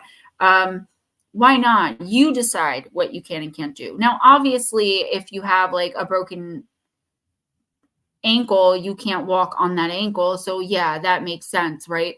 But that doesn't mean that you can't, I don't know, do something else, right? It doesn't mean you have to be idle. I feel like for a long time, and I don't know if you're still doing this, okay? You're focusing only on what you can't do, maybe what you've lost, instead of the lessons you've learned, what you still can do and contribute to, and what you've gained. And regardless of what that looks like for you, in what area of life, with whom, it is something you really have to start focusing on. So if you have, thank you, Max. So if you have no energy, okay, then while you're sitting around having no energy, maybe napping, resting, and it's perfectly okay to do that. You don't always have to be on the go. Start thinking about what your next move is going to be. Like, what's the next thing you're going to do? What's the next thing you're going to be about? What's the next thing that you want to accomplish? Baby steps. Thank you, Latro. It was a gift from Miss Pixie. And start to figure out a plan on how to put that in motion, because there's always going to be time where you'll have energy again and get up again and start doing things again. And also make sure this lack of energy, it has to be coming from somewhere. So are you giving too much to human straws, to drainers, or are you going through something emotionally, mentally, or even physically that's draining all your energy? And I do think that's what it is. So maybe get a refocus on some meditation or something that makes you feel good, regardless of if someone else thinks you should be doing it or not. Just get up and start going about doing it. I feel like physical. I do feel like it's not coming from a physical place, though. I feel like you're overwhelmed maybe by the universe and all of the stuff it's thrown at you, by life in general. Why not listen to some guided meditations, right? Why not? Or maybe some subconscious meditations to get a little bit of pep back in your energetic step, so to speak, and get back to doing and being you, the you are now. Don't expect to go back to the you were before all of this happened, okay? Because you're probably not going to be able to, but that's not a bad thing. It just means you're the Edna you are now. And we all love you. Just start thinking about the people you're allowing into your energy. I feel like there's a lot of drainage happening there. And I feel like it's coming from a place of well-meaning. People are just trying to help. They're trying to make sure you don't overexert yourself. They're trying to be there for you. But they're being energetically smothering. And I don't think you realize that because they're being kind, maybe they're being kind. And you don't see it as an intrusion, but it is an energetic intrusion. It's taking away from you.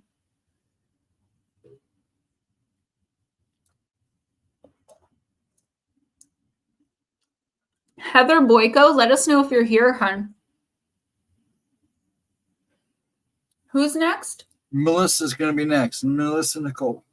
Okay. Melissa, I'm going to use the mermaids.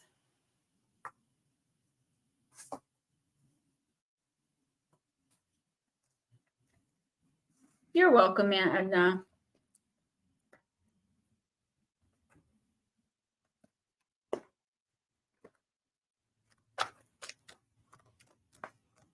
Too many cooks in the kitchen. Yeah, for sure. And I don't think we realized it at the time because we realized that most of the time people are just trying to help us cook, right?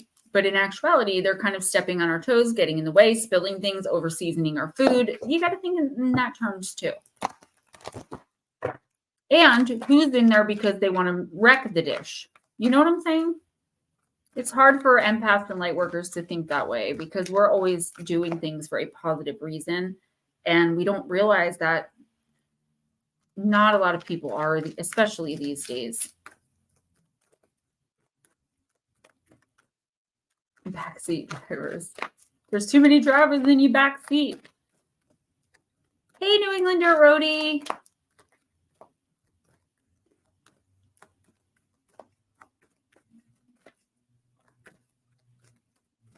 Okay. Jeweled Octopus, card number 17. I just heard in my head before I'm even going to do this reading is, Melissa, don't be fooled. Just because it looks sparkly, all that glitters is not gold. So let's see what the card has to say, and we'll see where that came from.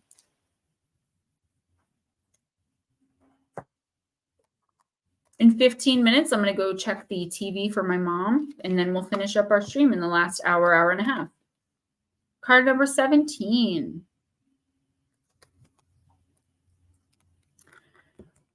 A dazzling show of gilded glass can mask the tasteless, foul, and crass. Who knows what beastly masked confusion lies beneath such fine illusion?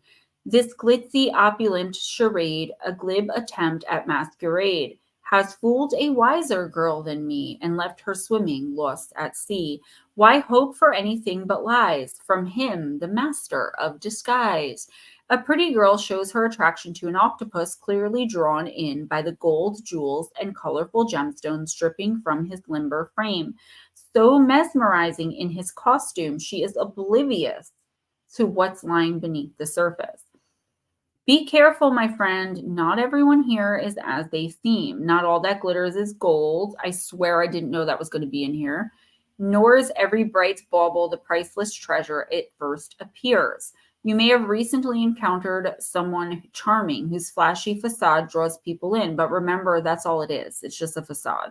You must look beneath the surface to see the true value of a person, and like the jeweled octopus, your new acquaintance just might be hiding behind a dazzling disguise. So yeah, Melissa, you're definitely at risk for being fooled. Somebody who is, this is just how this person is. I don't see them particularly targeting you. I think that they're just the type of person, maybe a narc, maybe just a toxic person. This is just how they treat people in general, just to see what they can get out of you, what they can get from you. They're a taker, not spiritually enlightened or energetically elevated at all. And I feel like you're not going to see it coming. Now you will. But you wouldn't have seen this coming. This is someone, I feel like it's someone you've known for a long time, or at least a little while, that you've learned to trust. Maybe you lost touch with them, and now they're just coming back in, and you're expecting them to be the same person they were when you last spoke to them, but something's changed. You don't know about it. I don't want to say don't trust anybody in the next week or two, but be very, very careful who you give private information to, who you tell personal information to, your secrets and things like that, because not everyone is trustworthy. I keep hearing a spy. Someone's just trying to get information from you to report back to someone else and or to make you look like a fool about some things. Meanwhile, you're over here trusting this person, thinking they're the same as they've always been. They're not. Who's next? Trying to find out if Divine was still here. All right, Miss Divine Empathic, let us know if you're still here. And then Who's after her? Who after her will be Andrew. Nomeo. Mm-hmm.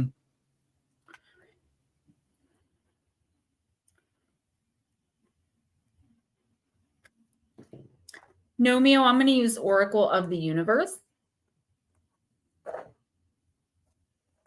Okay, Divine's here.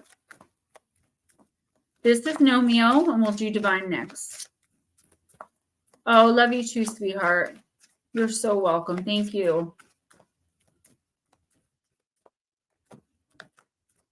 Mark's giving you a bonus snack. There you go.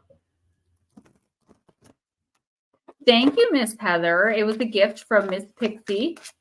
Did you want to read Heather? I'm sorry, because we called her name and. Okay, so we'll do, this is Nomeo. Then we're going to do Heather, then Melissa. Okay, we'll do it in that order. Okay. Latro, have a great night. Thank you for wishing me happy birthday. Thank you for your donation yesterday. I really did appreciate it. Anyone else who donated on PayPal or Cash App for my birthday or just in general, I do appreciate it, guys. I see it come in. Sometimes, though, it's like the middle of the week. There are no streams, and I don't know how to contact you all to thank you. So I do appreciate it. Yeah, Mike, we've got to be more careful. It's so hard because our hearts are in the right place. It's okay, Heather. No big deal. I just didn't want it like to keep happening. Like sometimes we have nights where like 30 people do that and we're like, where'd everybody go? And then everyone comes back in all at once at like 10 and it's like, I'm tired. No big deal. Nomeo, Cancer, the card of distraction. So you got the constellation Cancer. You could be dealing with some Cancer energy here. I know you're in Aries. Cotton Candy Mermaid. I know you're in Aries. You could be dealing with someone who is Cancer energy, though. Don't get distracted from your goal. Hold your focus. There is worth in being aware of all of your options and being calm. Do not be goaded into chaos. Be strategic in solving your problem, but you must take action. If there's one very complex mythos that certainly is a test of endurance, it's the history of Heracles and the 12 labors. To complete the labors, which ended up being 13, the hero had to have both luck and a serious focus. The hero Heracles was charged with defeating Hydra, the many-headed monster, as his second labor. The Hydra was tough to kill, as one drop of its poisonous blood would be the end, let alone battling its many heads. Hydra, a creature of the goddess Hera, battled Heracles on the edge of the sea. The giant crab Carcinus came forth to help Hydra defeat the hero. Heracles was focusing on Hydra and did not see the crab coming from behind him. With its sharp claws, Heracles was attacked on his foot, and there was much blood and damage to his leg. Heracles then hit the crab with his club and ended its life under his boot. Goddess Hera elevated the crab to the sky for all time for its service. Cancer is a medium-sized constellation set in the northern celestial hemisphere and is the second dimmest. It's hard to view with the city lights. It has 5 stars, but is most famous for the open star cluster called Beehive. Words of power. I am focused on my goals and my intentions. Okay. Nomeo, I feel like you've been really putting some thought into something. And if not in the next week or two, you will be. The universe is saying your team is like, yes, they're cheering, clapping. Great. You're thinking things through, especially in one particular situation. I feel like this is more than just a life in general thing. There's one thing here you're trying to make an informed and complete decision on, right? Hello, Willie. Welcome. here's the thing though, the universe is like, don't let this being, carefully choosing, really thinking about things turn into procrastination where you just don't know which way to go. So you're not going to do anything. The universe is saying we're not going to allow that to happen. You're either going to make your choice. I'd say within the next month, maybe 2, but I think 2 would be pushing it. The next 6 weeks, make your choice about whatever this is with the information you have. You're being careful. That's good. Otherwise, the universe is going to make a choice for you. Not choosing is choosing. It's making the choice not to choose and leaving it up to the universe, or as some people say, fate. When that happens, it's always the least advantageous decision for our humanity. That means our spirit needs to learn the lesson again. And we have to go through the pain, the heartache, the everything that goes with having made the wrong choice. So it's really up to you. How long are you going to take time with this decision? Because the universe is saying you're kind of running out. I'd give it 6 weeks from the time you were asked, or at least until the time you receive this information tonight. So I guess 6 weeks from now to make a decision that you feel comfortable in, or to make the decision that feels the best for the information that you have, because then at least you're choosing. And if you choose wrong, quote unquote, the not most advantageous thing for you, the universe will at least see that you carefully weighed all of your options. You actually made the choice. Sitting stagnant in procrastination, the universe does not like that. That means you're not learning what you're supposed to be learning. I'm doing great, Willie. Thank you. We are celebrating my 41st birthday tonight, which was yesterday. So we're just hanging out and doing some stuff. All right, Heather Boyko. Let's see. I'm going to use Queen Mabe.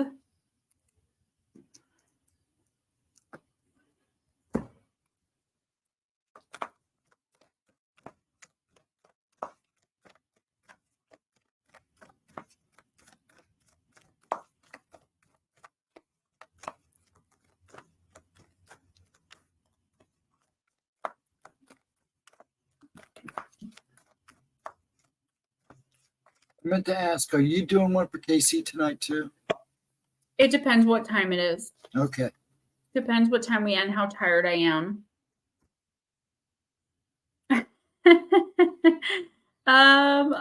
Thank you, Max. Well, I've been interested in books and reading my entire life. So English, literature, spelling, they were all always my favorite subjects in school from a very young age. So I guess I just kind of picked up on it. All right, Heather. Let's do this, girl. You got Love All, Trust a Few, card number 40.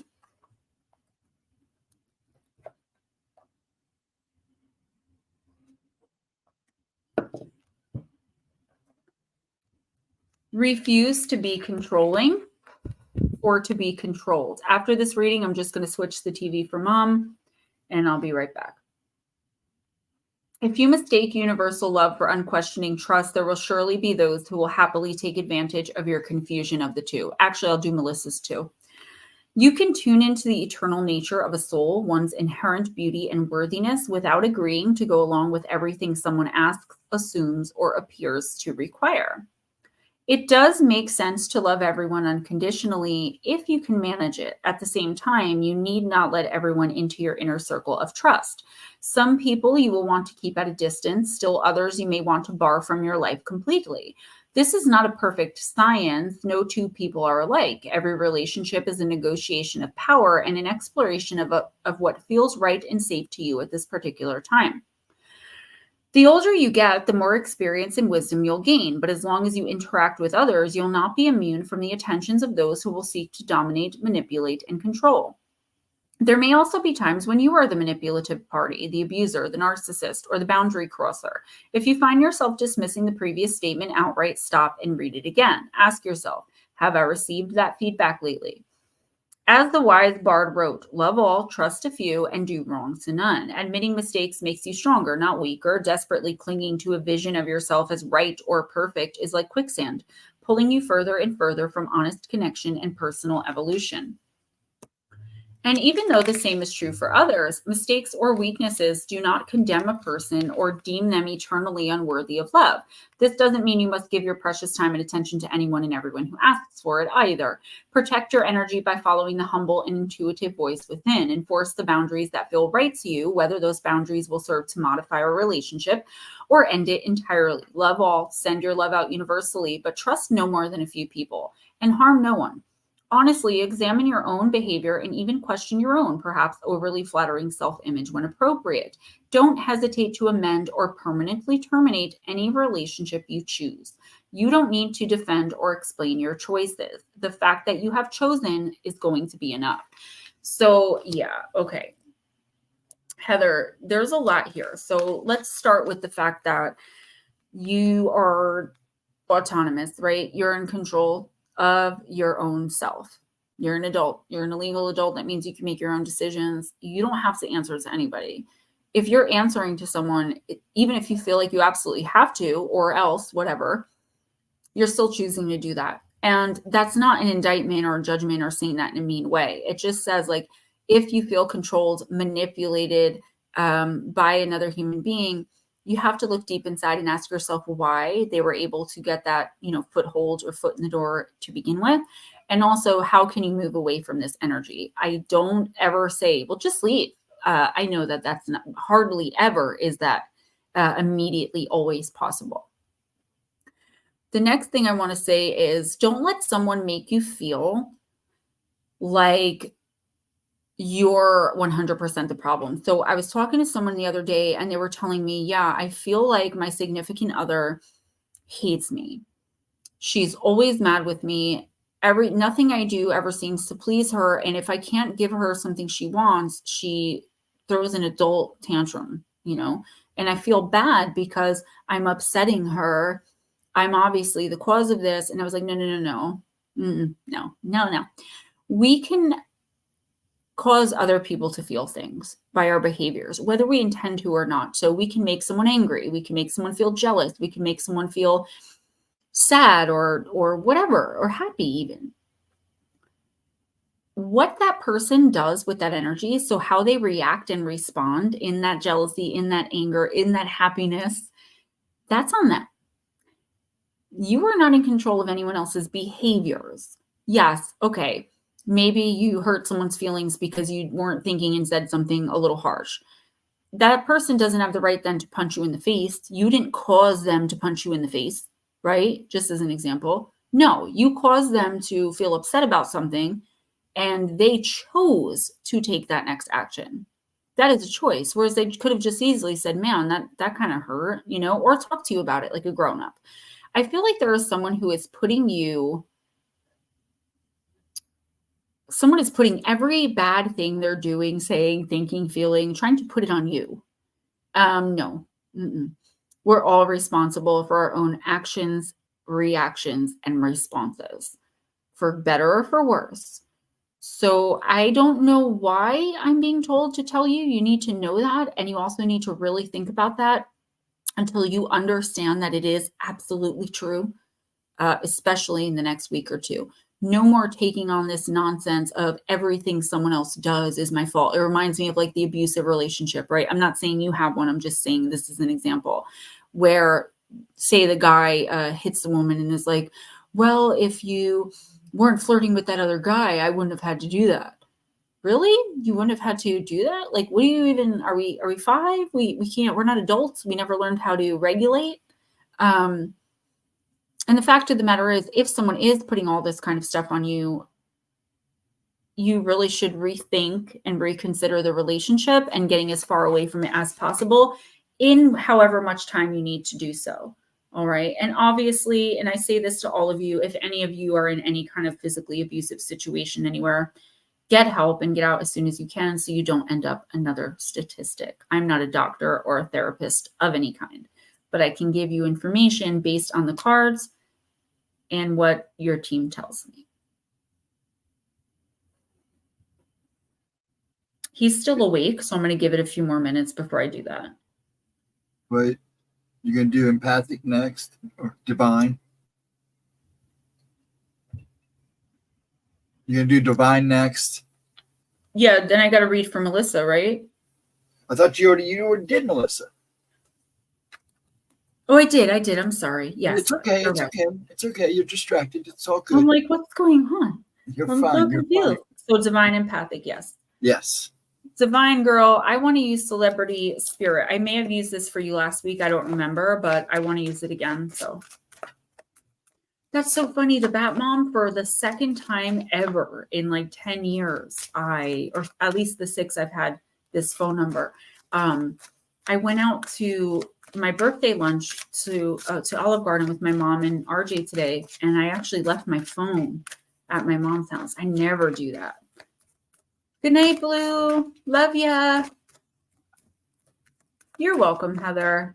I believe I Facebook messaged you my phone number if you ever need to text, reach out and say hi.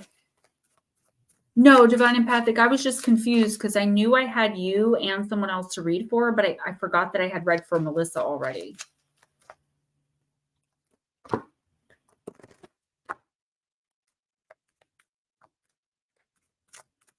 Yeah, Olive Garden with me.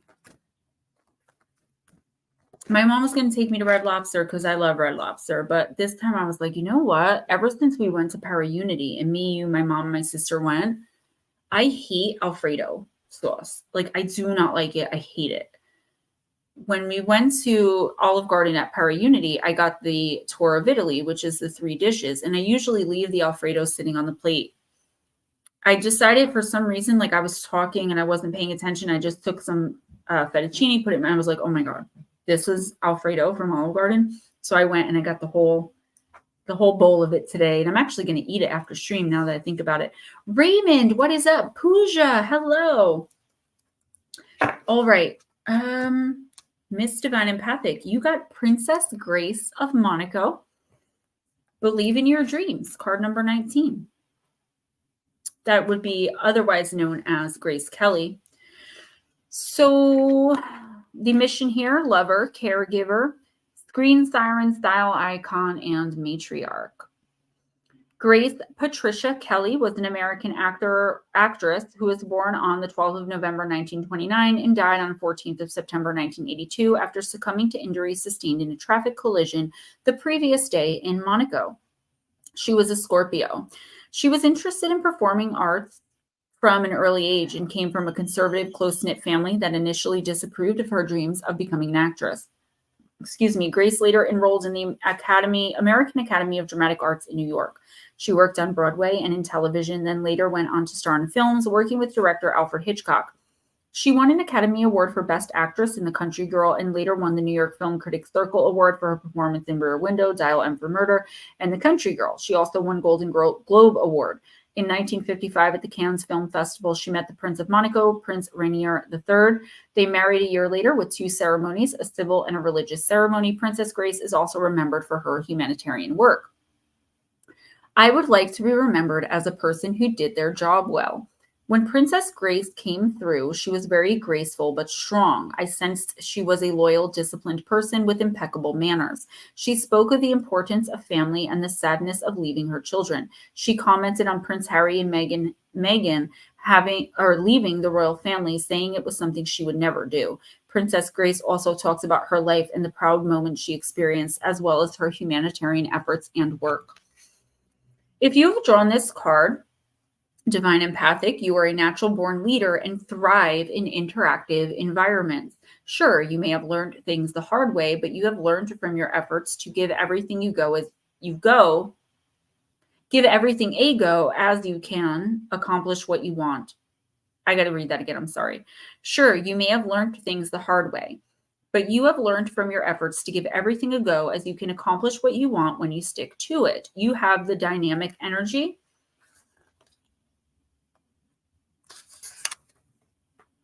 the authority, resources, and compassion to be confident and to help people and causes. You have an entrepreneurial spirit that can help motivate people to work at their best capacity. With this innate gift, it is easy for you to help others around you less fortunate than yourself, as you have the drive and care to step up to do so. With your skills, you expand your influence by forging alliances and making connections among vastly different groups of people. Okay. This is talking about something I think you may already have an idea of about yourself, this ability to kind of see all sides of things, be diplomatic. I almost said patriotic. I don't know why. Be diplomatic and to really understand people and where they're coming from. And I feel like there's something inside of you, some entrepreneurial part of you that wants to make this at least a small part, if not a very big one, of what you do, like in your day-to-day, like as for a job, do for a living. But you may not know really how to go about doing that. And it's not because you haven't been trying things, but it's because I feel like you don't realize you're being impatient about it. It's like you think things should be moving much quicker than they are. Or you think this should have happened already, or that should have happened already, or this. What the universe is saying is there is one thing that you're doing that you really enjoy doing, that you're really working hard at, that if you keep going and persevere through this, don't allow yourself to be talked out of it, don't talk yourself out of it, that you are going to really make a name for yourself, meet all kinds of interesting people. It's like it is going to go exactly as you see it going in your head. The thing is, it's going to take a long time. And I feel like you may be just starting to realize that now, after you've already put in all the work and like got started. It's going to be hard to turn back, even though now you're like, this is a lot. The universe is like, listen, if you want all those things you envision surrounding this situation, this new idea, this entrepreneurial idea, then stick with it because it will come. Instead of taking, 1 year, it may take 2, but it'll definitely be worth it. And it will look exactly as you see it looking. You know what I mean? Like you have the right idea in your head, you know the steps to take, but now you're starting to realize that maybe it's going to take a little longer or take a little more than you thought. Don't give up on it. I can't tell if my mom's talking to herself or RJ. Go look and make sure. Let me go see, because if she needs help with the TV, I'd like to help her. I'll be right back. Okay. Hello, everybody. Hello, Raymond. Hello, everybody just came in. Pooja. Next will be Mandy, then Mark, then Jules, then you, Mike. Okay. You guys were up next. And then we'll go from there. I'm not sure if Crowley's still here or Guardian. Max still, or Stack, sorry. You're going to want to, do you want a reading? And really, Rusa, if you want a reading, let me know. Raymond and Pooja. And then she's not going to take any more names after 10 o'clock. So if anybody else is hanging out in the back and would like a reading, you got about 50 minutes, give or take.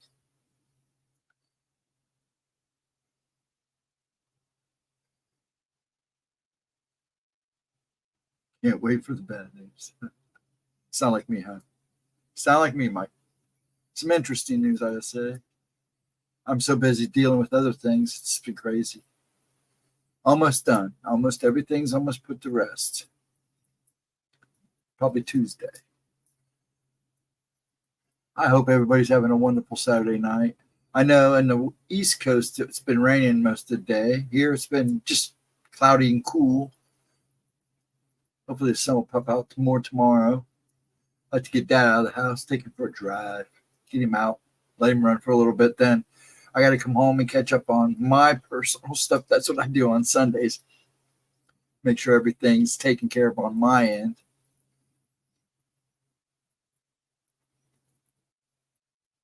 Yeah, I've been there, Mike. Believe me, I know that. So, yeah, almost there. Yeah, Mandy, old Tuesday. We're all good here. Pretty much moved on. We just want to get him taken care of. With the rest. But other than that, we're good. Casual Saturday night. I'm going to do a few things after I'm done here. been asked to go out and have a drink. I don't know if I'm going to or not. We'll see. And there she is.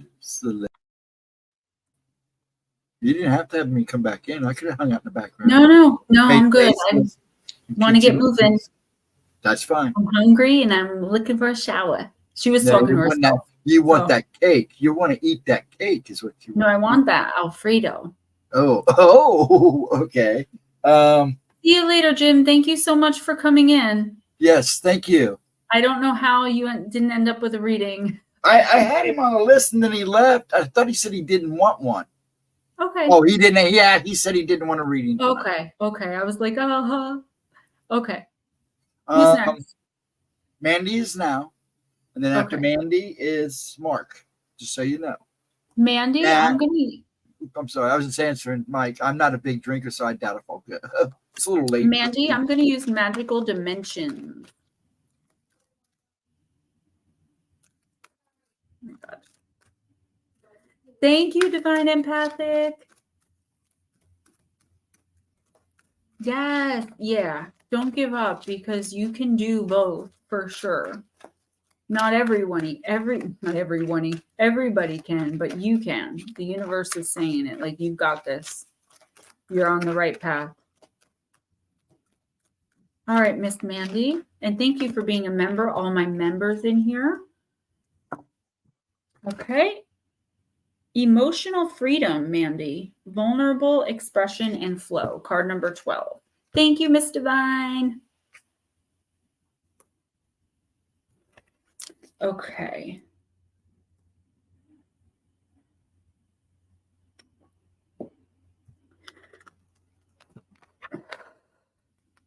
Emotional freedom resonates to emotional balance and harmony. Only by revealing a true raw emotion can healing and rebalance take place. Allowing the expression of emotions to the fullest in a safe environment will allow catharsis and lasting harmony. Accepting this will carry forth a wave of understanding at deeper levels, and this will assist in allowing further expansion and growth. You may be feeling emotionally unstable. Sharing your emotions with yourself or others may be scary, but it will help you release them and rebalance your energies. Focus on restoring harmony to your emotional center. Engage in self-loving acts to help you restabilize.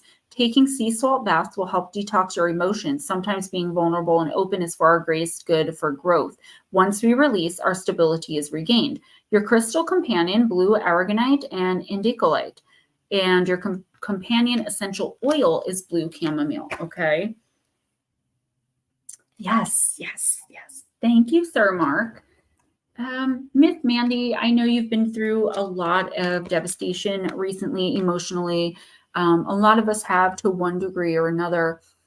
I feel like what this card is saying is you do have people, or at least a person around you, that you can be fully emotionally vulnerable with, okay?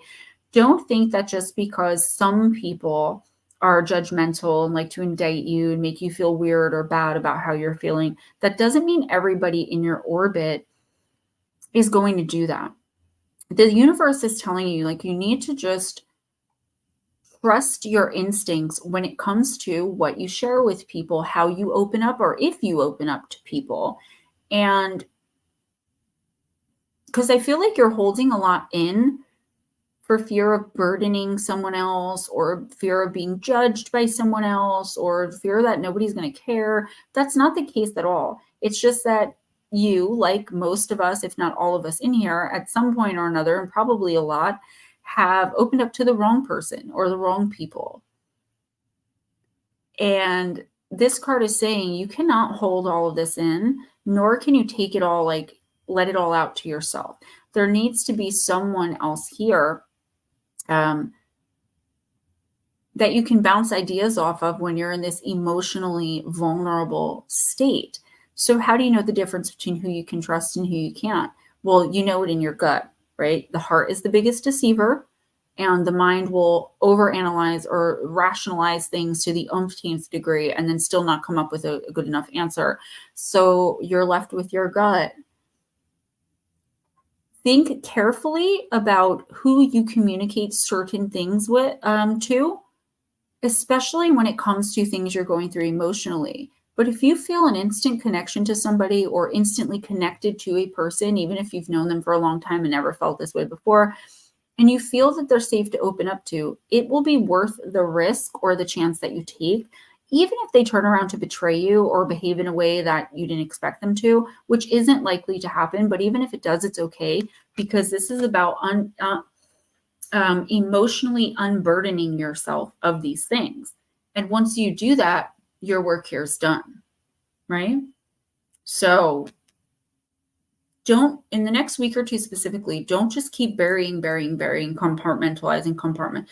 It is bound to blow up, and it's not going to be good for you when this happens. It never is for any of us when it does, and it happens all the time to us. But once you make this connection with this person and understand you can trust them, it's going to open up a whole new world for you, because this is going to be a person that you can really, truly express and be yourself with, whatever role they play in your life: family, friend, romantic partner, boss, teacher, it doesn't matter. You do have at least one person in your life like this right now, but I don't feel like you're looking at them in that way. You're not understanding that they are able to help you get through this emotional stuff. So start thinking, about who you feel you can trust with this, whatever this is you're going through. And then out of those people, feel out who you think is best suited.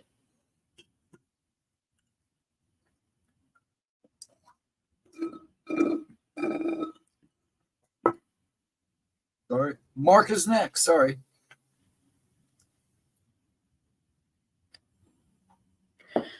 Mark, I would like to use classic horror.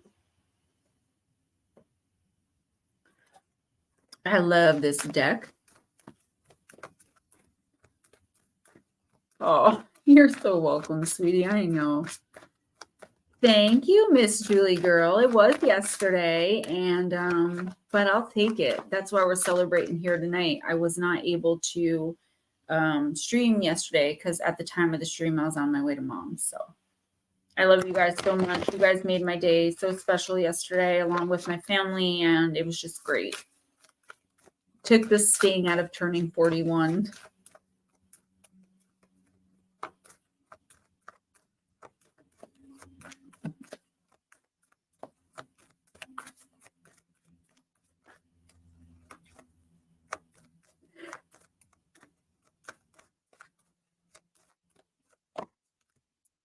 Okay, so you got the card of Forbidden, in the shadow.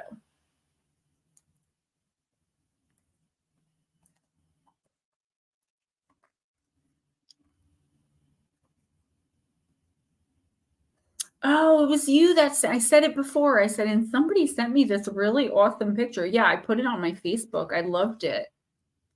I was dealing with a lot yesterday, though. So if I didn't respond, I do apologize, because I definitely meant to. Thank you. I do look pretty beautiful for 21, don't I? I'm in my prime, guys. I'm just saying. Okay. Mark. Candyman, directed by Bernard Rose, 1992. Candyman, Candyman, Candyman, Candyman. The truth of the matter does not depend on our belief in it or whether we take it seriously or not. Some of the harshest outcomes in a situation may come for those who approach it dismissively. It can be tempting to keep a cognitive distance, especially from horrible circumstances, but we might do so at our own peril. Test the limits, because you did draw it in the shadows. So not proceed with caution, test the limits, test the waters. What are you looking to gain by speaking to a certain person or voicing how you feel? Not being silenced. I do feel like this is emotional and verbal. So it's like not being silenced, not being stopped from doing something that you want to do simply because somebody who is supposed to be smarter than you or better than you in some way says that you can't do it, shouldn't do it. And this is a kind of a running theme tonight. Like, nobody should have control over the things that you do except you, even if you're about to make a very bad decision. Because at the end of the day, usually bad decisions, when we delay them, we're just delaying the lesson we learn from them. We're delaying the inevitable because we're going to learn the lesson some other hard way anyway. Mark, in the next week or two, don't skirt around hard subjects. Like, make sure if something bothers you, you bring it up with the person.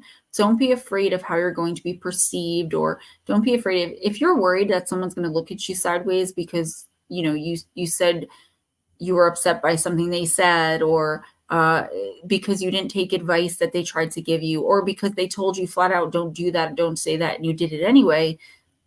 Do you really want people like that in your life, who are so quick to jump all over you because you did something they didn't think you should do, or said something you didn't think they should say?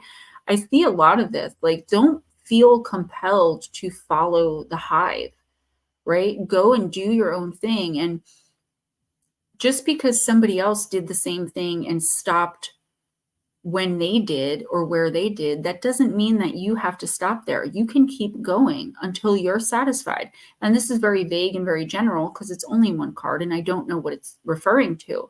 But there's something here where it's like, keep going, keep pushing, keep digging for answers, keep trying to achieve more, keep saying what you feel, keep reiterating the point. Whatever this is, now is not the time to stop.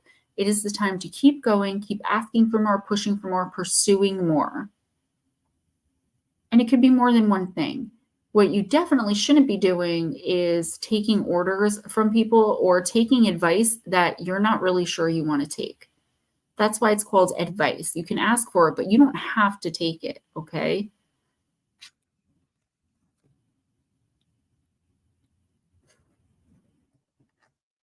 Multifaceted Jules is next. All right, Miss Julie Girl, Mythical Goddess.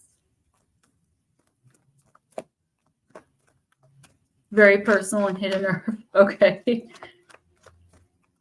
Yeah, it was really cool. Thank you, Mike. What's that, Miss Smoochie?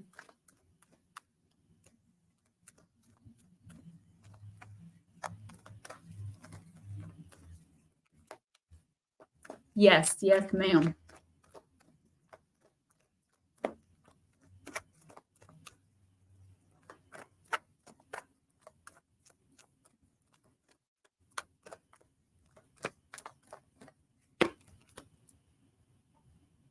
The Three of Fire, the light.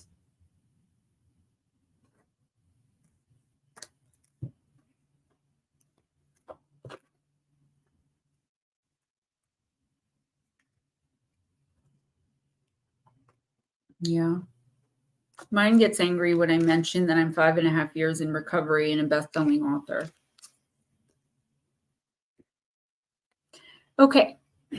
Miss Julie Girl, this is the sun in Aries. This buoyant goddess of delight brings humor and levity into the heaviest of circumstances. She is the cloud silver lining rising above the weight and density of her own life. Her heart and mind are light. She is the humor hidden in discomfort and limitation, providing upliftment and illumination. Delight is smiling at you today to aid you in releasing the burdens you carry for yourself and others. She is encouraging you to be true to yourself and stay light. She will show you where humor can be found in your present trying circumstances. Let her receive your troubles, woes, and cares and feel yourself ascend into humor and joy. Her laughter is coaxing you to lighten up. So, okay. I actually read a card like this earlier too, where it's like, not everything going on has to be so serious, right? You can take it serious, but look for the humor in a situation. Specifically, Jules, in the next week or two, there's something here that if you really think about it, like, it is kind of funny. That doesn't mean it's not still a problem, but maybe it's not as serious as you initially thought it was, or as it was initially made out to be. And that's really good news, because then you don't have to worry so much about it, and you'll be able to, seeing something that you thought was like really bad or really condemning or just super horrible or impossible in a humorous light can actually open up your mind to ideas of how to get through it in different ways, right? because now you're not looking at it as this insurmountable obstacle in front of you. You're looking at it as, oh my gosh, like this is actually, when all said and done, this is ridiculous. And then you can feel bigger than the problem itself and find ways to get around it, to dig into, yes, yes, you just did. Yes. To figure it out with some levity. Like, it's not that serious. And if there's someone in your life that's trying to be very dramatic and make the same old song and dance seem like it's, oh my God, it's okay to make them laugh. And if they don't like that, poop to them. Do you know what I'm saying? Yeah, this is definitely a situation that's not really as serious as you initially thought that it was. Michael Roberts. Mike, let's do Wisdom of the House of Night.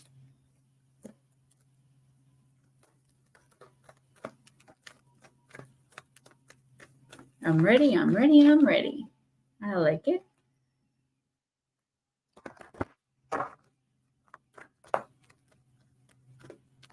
How many after Max?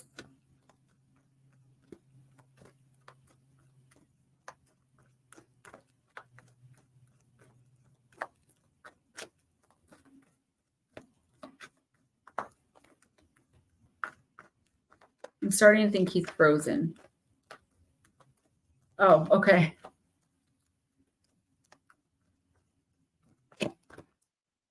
Mike Roberts, you got Self-Worth, card number 32.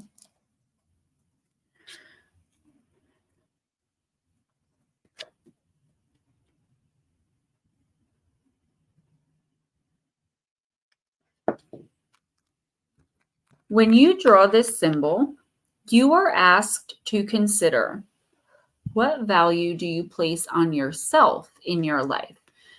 Do you believe in yourself, or do you behave in a way that tells others you're not worthy? All my children act with self-respect, no matter the circumstances they come from. Self-worth and self-esteem mean that you will not allow yourself to be led into compromising situations. Love yourself, for I, Nick, love you dearly and want the best for you.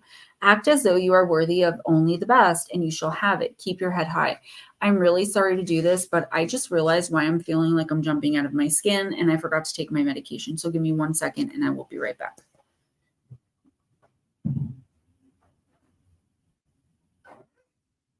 Yes. So, hey, Nut Slap, how you doing, bud? I need to know, is Willie still here? Raymond, you still here? Pooja, are you still here? And Nut Slap, do you want a reading? I'm sure you do. You're welcome, Max. If those people are still here, let me know if you want a reading. Now it's time to do it. Willie, forgive me. I'll just say Willie, Raymond, and Pooja. If you're here and you want a reading, you need to let me know, because you guys are after Max. I'll read. Okay, sir. I got you. You may be up real soon. You might be right after Max if the other people don't. If those 3 people don't answer. So I know Raymond's feeling kind of rough. I don't know about Pooja or Willie, though. Okay, and she's back. What's up, Nut Slap? Good night, Nicole. Yeah, sorry about that, guys. I was sitting here and I'm like, what is I forgot. I completely forgot. Well, you've had a busy day. Okay. Multifaceted. Max is up now. You guys always make me feel so amazing. Yeah, this is still Mike, so I didn't read from Mike yet. Okay. So sorry. No, it's okay. Yeah, I unprofessionally stopped right after reading what the book said. Okay. I have Suboxone under my tongue, so just bear with me. Okay. Mike, I mean, not trying to be funny, but you feel me? Do you feel me? All right, that's all I have to say. No, I'm just kidding. Mike, this is saying, like, It's okay to pretend in front of certain people that you're doing just fine, you're okay. In fact, you're better than fine. We all know those types of people where we have to kind of behave that way for. But we should definitely limit, if not cut out altogether, our correspondence and interactions with those types of people. And start to rely more on having experiences with and interacting with and reaching out to people that, when it's necessary, you can say, no, I feel like absolute garbage. I can't believe this happened. I'm so sad, or I'm so angry. The people that we can trust with those types of emotions. Sometimes it feels good when you know someone is just wishing that you were doing so bad, to tell them how amazing you're doing. And that's okay sometimes. More often than not, though, we should be surrounding ourselves with people who we can be honest and open and vulnerable with, not people that we have to play games with because we, I get it. Like when you just really want someone to be smiling because they're thinking in their head, what? How the heck did you get that opportunity? But they're looking at you going, oh, that's great. That's really great. But there's something going on here, Mike, where you're not even being honest with yourself about how you're really feeling. And it might be not be dishonesty. It may be just confusion. Like you're just like, okay,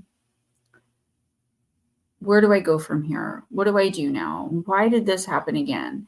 And you have to look within yourself to find those answers. But while you're doing that, change your circle. Like you need to have more people around you, or at least be reaching out and utilizing those people that are around you, are willing to be around you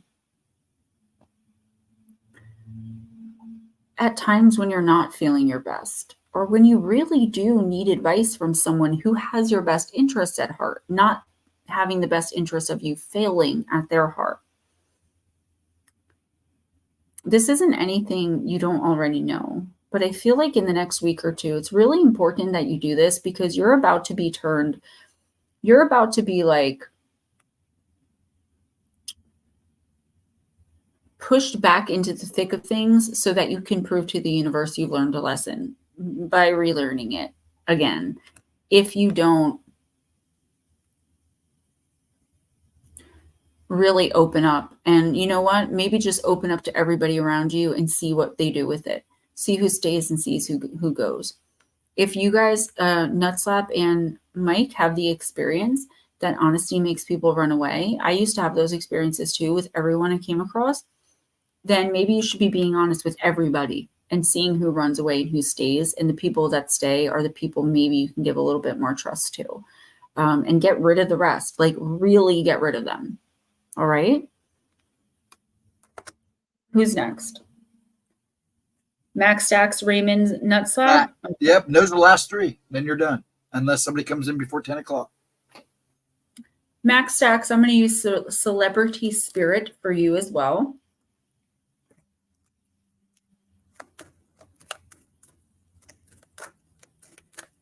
Area 51. We forgot about Juan there. Or did Juan not want a reading? I tried to call him and didn't answer, but the name wouldn't come up, so I thought he left. Okay. I mean, it wouldn't even show up in chat. So, Juan, if you want a reading, let us know, please. Yeah, let us know, and you'll be the last one. Yep. Say that you know your friend Gemma, and that I'm always on point. I mean, I'll be. Okay. Who was this for? This is Max, right? Okay.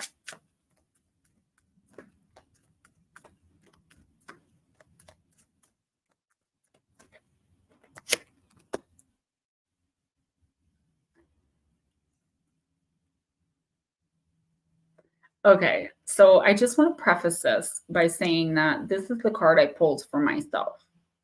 It was Bruce Lee, Amy Winehouse, and this. And let me do my reading before any of y'all jumps to conclusions.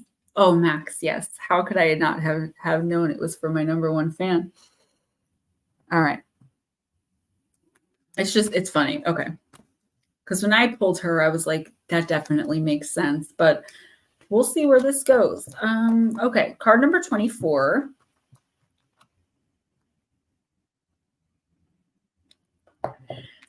Mae West. It's sexy and sassy time. You're welcome, sweetie. Lover, jester is the mission here, and then pleasure seeker, seductress, and provocateur. Mary Jane West was born on the 17th of August, 1893, and died on the 22nd of November, 1980, of a stroke after a fall. She was a Leo with a big persona and was always a comedian. In her life, she was a well-loved American actress, singer, and playwright from Brooklyn, a sex symbol with her husky contralto voice, and she was known for her independence and bawdy appearances. Mae began writing her own risque plays using the pen name Jane Mast, with her first play called Sex, which she also produced and directed. While the conservative critics panned the show, her ticket sales were strong. The theater she was performing in was raided, and she ended up in jail, which only enhanced her career. She was crowned the darling bad girl who got to the top the wrong way for her bold and unconventional ethics. Mae West played strong women and went on to be one of the highest paid women of her time in the industry. When I'm good, I'm very good, but when I'm bad, I'm better. When the great Mae West came into the room, she had a big energy, and the sitters could all feel this. She came across very clearly in the trance, and everyone was in stitches, as she was funny and entertaining, reminding us all that she was a very good stand-up comedian in her day. She was born way before her time, and her intention was to come out into the world and get lots of attention. My genuine feeling is she came into the world, even though she was a tiny person, to rattle and shake the conventional ideology of her time by shocking people and making them take notice of her with subjects such as sexuality, even though she never appeared nude. All right, Pooja is still here. By choosing this card, it's showing you, as a provocateur, that you have the ability to break rules and make a stand in a lively way for any obstacle, situation, or problem in your life. You're not afraid to do anything, as you have the fun-loving child in you who likes to poke away and take on the challenge full-hearted. Pooja, you'll be last, honey. Sometimes in life, we are asked to make a stand to shake things up and bring on change as the values, morals, and ideas we once believed in are worn out or outdated. This can be through an artistic or political expression, writing, or strands of new ideas that may seem controversial at the time, but that are actually progressive. So, Max, this is you. I'm hearing like black sheep, but it's kind of like you might start to feel that way if you don't already, that you're like the black sheep in everything that you do. And it just means that you're different, that you stand out. That's why you belong here, right? Because we all feel that way most of the time in this chat. It doesn't matter what we're doing, who we're with, like we're just the island of misfit toys. But when you find your crew and you find your tribe, your people, it emboldens you to be yourself even more. I feel like there's an area of your life, and I don't know which area it is. It literally could be anything. It's very broad and general with the one card, but where you feel like you may be being silenced a little bit. Like, oh, I shouldn't say that because I'm with XYZ. The universe is saying the world needs people like us, people like you. Your world needs people like you to not only point out the obvious, but to shake things up a bit, to get people thinking. Why shouldn't you say that just because you're in the company of X, Y, or Z? If that's how you really feel, say it. And again, those who, they can agree or disagree, but watch how people behave towards you. Watch who stays and who goes. This is how you should be choosing who to spend your time with. I feel like you may feel like such an outcast, or like you don't fit in certain situations with certain people, whatever the case may be, because you're just surrounding yourself with everybody and then trying to fit in with them, when really we should all surround ourselves with people that fit in with us. Because all of us who just are looking for someone to fit in with, we all have one another at the end of the day, and those will be your people. Kind of was very channeled, so I hope that that makes sense. Yeah, thank you. I knew it was going to be weird because it seems like it's a very feminine or sexual energy, and it's actually not. It's just talking about being who you are in all situations, and the right opportunities will come. Once you stop being true to yourself, though, and start trying to mold yourself into this idea, that's when your opportunities don't really start coming in, because you're no longer behaving like you, which means, so then you're not making the decisions you would make. You're making the decisions the you in this situation thinks they should or need to make. I hope that makes sense. Who's next? Raymond.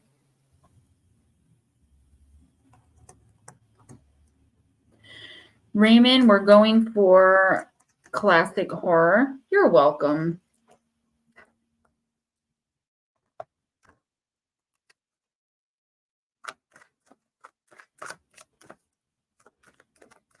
Back of the land, Pooja.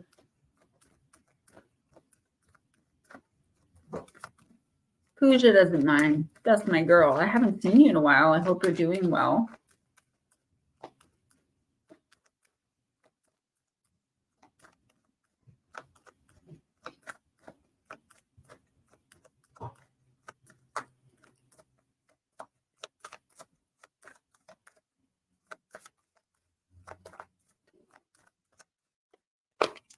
Actually, just the three, Mike. Raymond, Nut Slap. Well, four. Raymond's Nut Slap, Area 51, and Pooja. And Max. I said Max. My child, I swear. Damien just came. He's got no shirt on, pajama pants, and I hear a little bit of noise. I'm like, okay, someone's eating. He's got a piece of cake. He's like, I brought the chocolate covered strawberries you got me because there were like 18 of them, and I'm like, Yeah. I probably could eat them all, but I shouldn't. I brought those with me. And Well, I figured you'd bring them to share. Birthday cake, cupcakes. Yeah, I did. All right. So many. Raymond, you better save me a piece. Think about it. Raymond, you got combination. This is interesting. It's the fly. This is going to sound really mean, and I don't mean this mean. But every time I see this card, I think of that Cher movie with Rocky Dennis, and I'm like, Mask. I'm like, why is this in here? Like, it's not horror, but it's not. It's the fly. It's just the way they drew it. Yeah, it's weird looking. Right? It looks like Cher and Rocky Dennis. I mean, it does. It doesn't look like Jeff Goldblum. All right, The Fly, directed by David Cronenberg, 1986. Most people would give anything to be turned into something else. In our closest relationships, Raymond, we can sometimes take on each other's habits and quirks, even start to resemble each other without realizing it. This can be for better or for worse. Some take comfort in feeling inseparable in the ultimate union, and others find it a little creepy. So you got this in the upright. In the reverse, it says, be afraid, be very afraid, like big stalker energy. But upright, we help each other to be human. So if someone, thanks, I think, if someone is trying to connect with you, Raymond, really think about why you're feeling put off by this person. If it's something that happened in the past and makes perfect sense to you, makes perfect sense, but does it make as much sense to you as to why you won't speak to them now? If the answer to that is yes, then stay away. Be afraid, be very afraid. Why are they trying to reconnect after they did what they did to you that makes you have this like inherent feeling of disgust or hatred or whatever it is towards them? But if they behaved a certain way when you guys were 15 and you run into them, you're not going to hold it against them if maybe they were a little bit of a bully or they weren't a very good friend, right? Maybe you would, but the universe is saying you shouldn't. There's someone here that you're looking at them all wrong. I feel like they really do like you, look up to you, respect you, or something like that. and you're looking at it as the person's being kind of creepy, or maybe like you just don't like the person's vibe, be kind to this person. I feel like they're like really searching for their own identity right now. Now, this doesn't mean let them in and be their best friend, because there could end up being something creepy about this, like a single white female energy, but for a man. Here's the gist, because I'm like, okay, so what are you trying to tell me here? In the next week or two, Raymond, make sure that if someone comes to you for advice, no matter who they are, where they're from, or how you know them, you give them the very best advice you can. If you feel like someone is trying too hard to like be friends with you, hang out, get into a relationship with you, let them off lightly and easy, and understand that they're going through something and they're looking for someone to attach to, and they see something in you that they admire.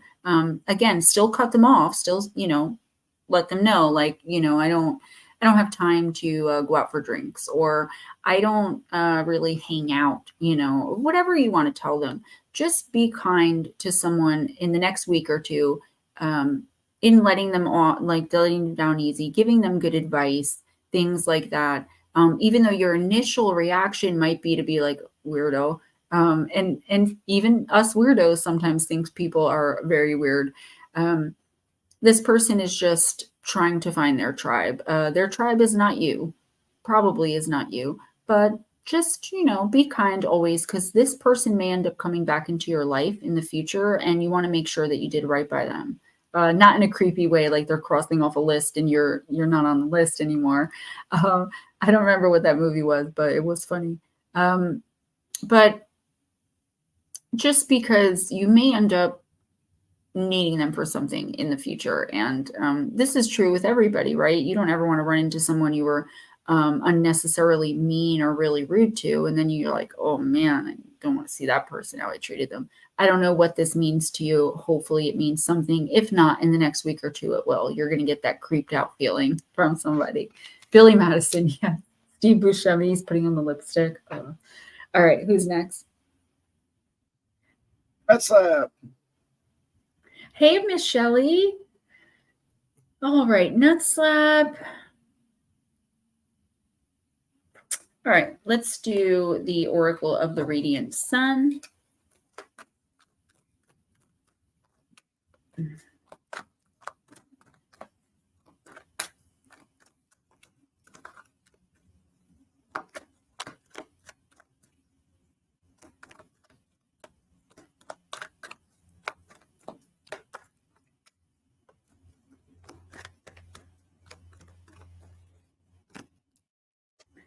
You got Mars in Cancer, quarrel.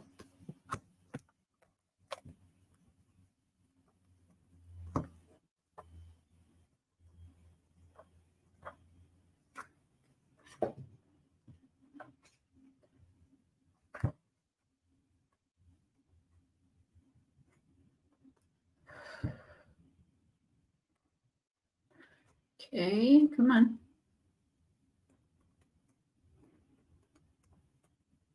Okay, here it is. Mars in Cancer, nut slap. Mars Cancerians most enjoy expending energy and being active around the home or in a family-type business. However, the bossy nature of Mars cannot resist the temptation to take over and run things. In a family situation, this often leads to interminable and highly emotional disputes and arguments. The gentle sign of Cancer is not the most comfortable place to find pushy, aggressive Mars, and this card can indicate domestic upheaval. Mars acts immediately and in the close atmosphere of home life. This causes much combative argument. Family matters will be stormy if Mars Cancerians try to get everyone to do things their way. The tricky situation to negotiate is that the Mars Cancer person wants to be the boss, but also wants to be loved. It's best if people with this planet sign type avoid bottling up emotions as worries cause stomach upsets. So this is the energy coming in for you in the next week or two, Nut Flap. Property can be important to these people. perhaps meaning more to them than just a place of their own. Home improvements are a constant demand on Mars Cancerians, and running some kind of business of their own, however modest, can offer a better outlet for Martian energy than quarreling. Mars Cancerians have a natural talent for property development and can be lucky with real estate deals given the slightest opportunity. When this card is selected, it usually shows that all is not well in the family nest. A continuing family row, a family estrangement, fighting over an inheritance, a divorce, or a problem involving custody. So I know you don't have a wife or kids. This could be dealing with some other sort of family or people that you consider family, like a close group of friends or something like that. Next up, the fact of the matter is, like, you need to be honest all of the time. You know, we always should strive for that, but honesty never has to be brutal, right? And the truth never has to hurt. I do feel like there are some things that you need to get off your chest because you're bottling things up. You're not saying anything. You're swallowing, you know, you're biting your tongue to the point where it's bleeding because you just want to say something, but you're like, nah, not my place. It is your place. I don't know what is going on here or what situation this is, but there's something that needs to be said by you. And you do need to say it, regardless of how it's going to be received by other people. Because at the end of the day, it's for your health and your benefit that you're going to say this. But also, at least one person involved in this does need to hear it. And you're not the only one that thinks so. I feel like the things you're bottling up right now, pretty much everyone in this situation thinks. It's about, more than likely, mainly about one person more than anything else. And everyone's keeping silent, thinking that everyone else is not going to like what they have to say, when really everyone else is thinking the same thing. Why not just be the one to say it? A lot of the reason you may not be feeling so well in the next week or two, physically, mentally, emotionally, or even with your psychic energy, just energetically in general, is because you're just going through the motions. You're not putting your foot down. You're not expressing your own ideas, your thoughts, your opinions, your anger, even in a productive way. So stop bottling everything up and say what's on your mind. Do so in as kindly and as lovingly as humanly possible. But that doesn't mean sugarcoating. If someone's being a bully, they're being a bully. If someone's being the other B word, they're being the other B word. And facts are facts. Stop worrying about what everyone else involved in the situation is going to think and say and feel, because I feel like they're all really feeling the same thing, regardless of what they're saying. Raymond, that's okay, as long as you're aware of that fact. Being aware is more than most people are. So, Hey, Juan's next, area 51. Juan, I'm going to use the Human Spirit Oracle. Then Puja, and then I am done. I'm so tired. And I still need to clean up and shower. Thank you guys so much for celebrating my birthday with me. Again, for all the love and well wishes yesterday and tonight and today and all week, really. It's my birthday month. I'm just saying. That's how Aunt Edna and I do it. But you guys made such a big difference. Does that mean I have to spend more strawberries? Yeah. I'm going to be eating those. Okay, I'll send donuts instead. You guys made a big difference in yesterday. I love you too. I love you guys too very much. Yeah, well, you better start behaving. You've been good. Huh? I was talking to myself. I said I'd be good. I'm rambling. And he's ready. I'm just kidding. All right, ready to go. Yeah, they're really good. Okay, so any way the wind blows, and you got it in the reverse position, Juan. What is that, card 10? Oh, card number 1.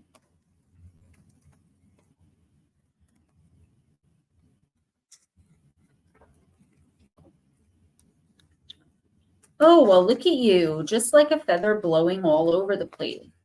We love your trust in the universe, but you also need to recognize when it's time to stand your ground and change the things you don't like that are coming your way. Sometimes all the universe wants of us is to stick up for ourselves, to find our worth and demand it. And this is just what I was saying to you, to a lot of you tonight, actually. If you're always just playing along, if you're always just going along the path of least resistance because you're afraid of what might happen, then like the feather, you will always just be blown away any way the wind takes you. It's time now to stand in your power, and the trick to that is balance. The balance of knowing when it's time to rely on your roots or when it's time to go with the flow. Even a river knows when to bend or find a better path. So if this plane isn't going where you'd like, take the next one. I'm pretty sure Damien just jumped in the shower for the second time today. Yeah, so Area 51, this is another card of really standing up for yourself, and not in a mean or cruel way, but consistently letting people know who you are, how you feel about something, you know, what you want from a situation, what your real thoughts are, instead of just going along to get along or playing along. I feel like so many of us are doing this lately because we're just tired of having to repeat ourselves, or we're tired of nobody listening, or it doesn't matter. These are about the lessons, one, that you learn. And you're only going to learn those lessons by being who you really are. So in the next week or two, please be sure to, if it comes that you need to stand up for yourself or disagree with someone or rock the boat a little bit, as long as you're not being unkind or cruel purposefully, that's what you're going to need to do. You may have to make some waves to get what you want or what you need out of a person or out of a situation, but it will change for the better. And the universe doesn't reward us when we just go along to get along, or when we're just playing along, because we're not being authentic to our own spirits. In the next week or two, make sure you're voicing your concerns, you're voicing your opinions. You're not doing things that you really would rather not do when at all possible. And you're not being bullied into making certain decisions or choices or doing certain things. No is no, and that's it. If you feel like doing something, do it. If you don't, by all means, don't. Yeah, it's just that, like, he knows I shower after stream. Kills me. All right. Pooja's last. Okay, Pooja. Let's do celebrity spirit again.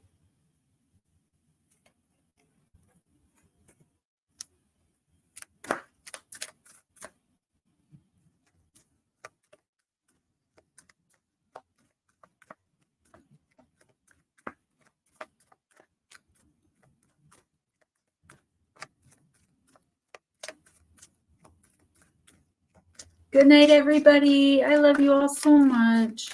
One for one.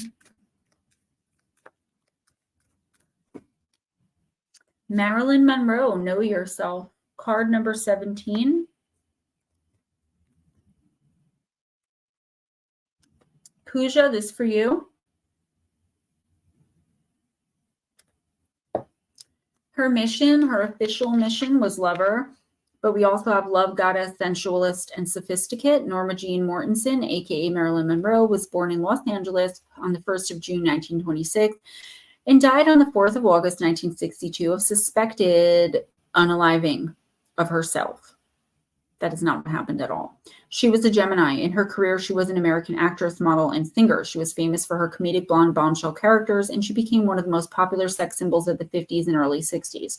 In her time, she was one of the most famous people in the world and was a top-billed actress. By 2019, her films had grossed over $200 million. Her famous marriages were with Arthur Miller and Joe DiMaggio, and there were rumored affairs with the Kennedy brothers.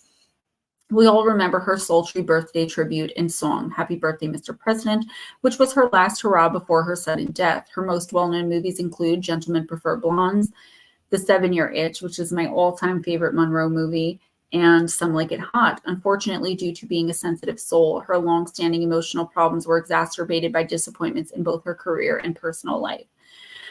You can be anybody you want to be, but don't forget who you are. My first meeting with Marilyn, so to speak, was when I was in Los Angeles, and the tour guide took me and my daughters to her gravesite. It was an awful experience, as I felt the tourist industry were still using her after her death. They told us it was a secret where she was buried, and we were very lucky that they could take us there on that day. Being a medium, I knew right away she wasn't there. When Marilyn came through in the seance, she was childlike, funny, and gentle. She talked very fast about how she loved a lot of people she had left behind and was sorry for the mistakes she had made in trusting the wrong people. The main thing she craved was love, and she didn't like to be controlled, and she was a free spirit, but got lost too many times along the way. Marilyn would have been a great comedian in her day with her exceptional timing.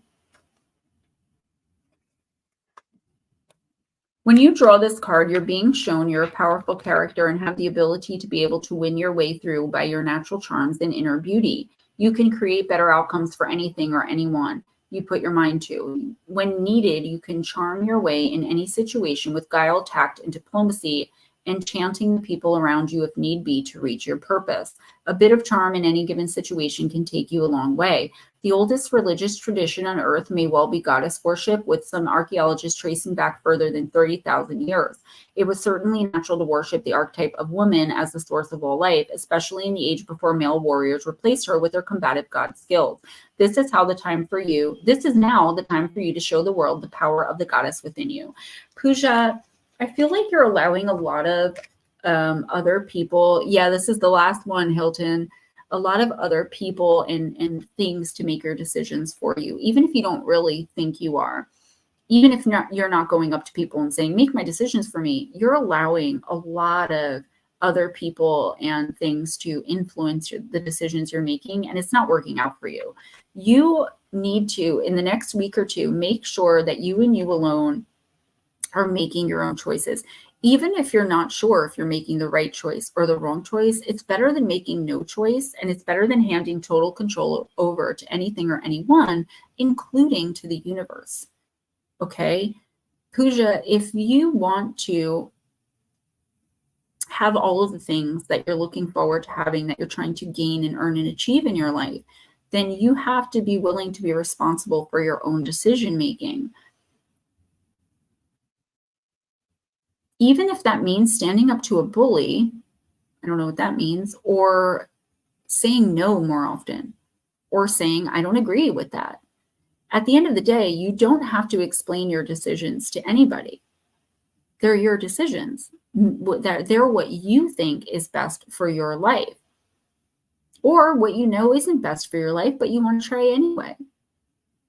It's all up to you. We all know deep down inside somewhere that something is wrong for us, and we do it anyway, either hoping and praying it's not, or because we want to have a little fun or try something new. Pooja, in the next week or two, please make sure you are not being influenced by people who do not have your best interest at heart. If you really feel like doing something, saying something, trying something, you need to make sure you do it, because you're getting yourself in situations where you're handing your power over way too quickly, and it's becoming a normal thing if it hasn't become that already. Don't ever make it normal for someone else to own your power. Yes, keeping your boundaries up. Very good. I love you guys so much. I need to go to shower and to sleep. Thank you for celebrating my birthday with me again. Thank you for all the wishes yesterday. Thank you for getting Campfire Stories Volume 2 to a #1 bestseller, along with Danger at Your Door, Terrifying Encounters with Black-Eyed Kids. There's Campfire Stories #1, and I'll let you guys know about my next book as soon as I'm ready to spill the surprise. Love you too. Nut slap. Good night, everybody. Thanks for coming in. Ghost Dragons, I'll message you before bed.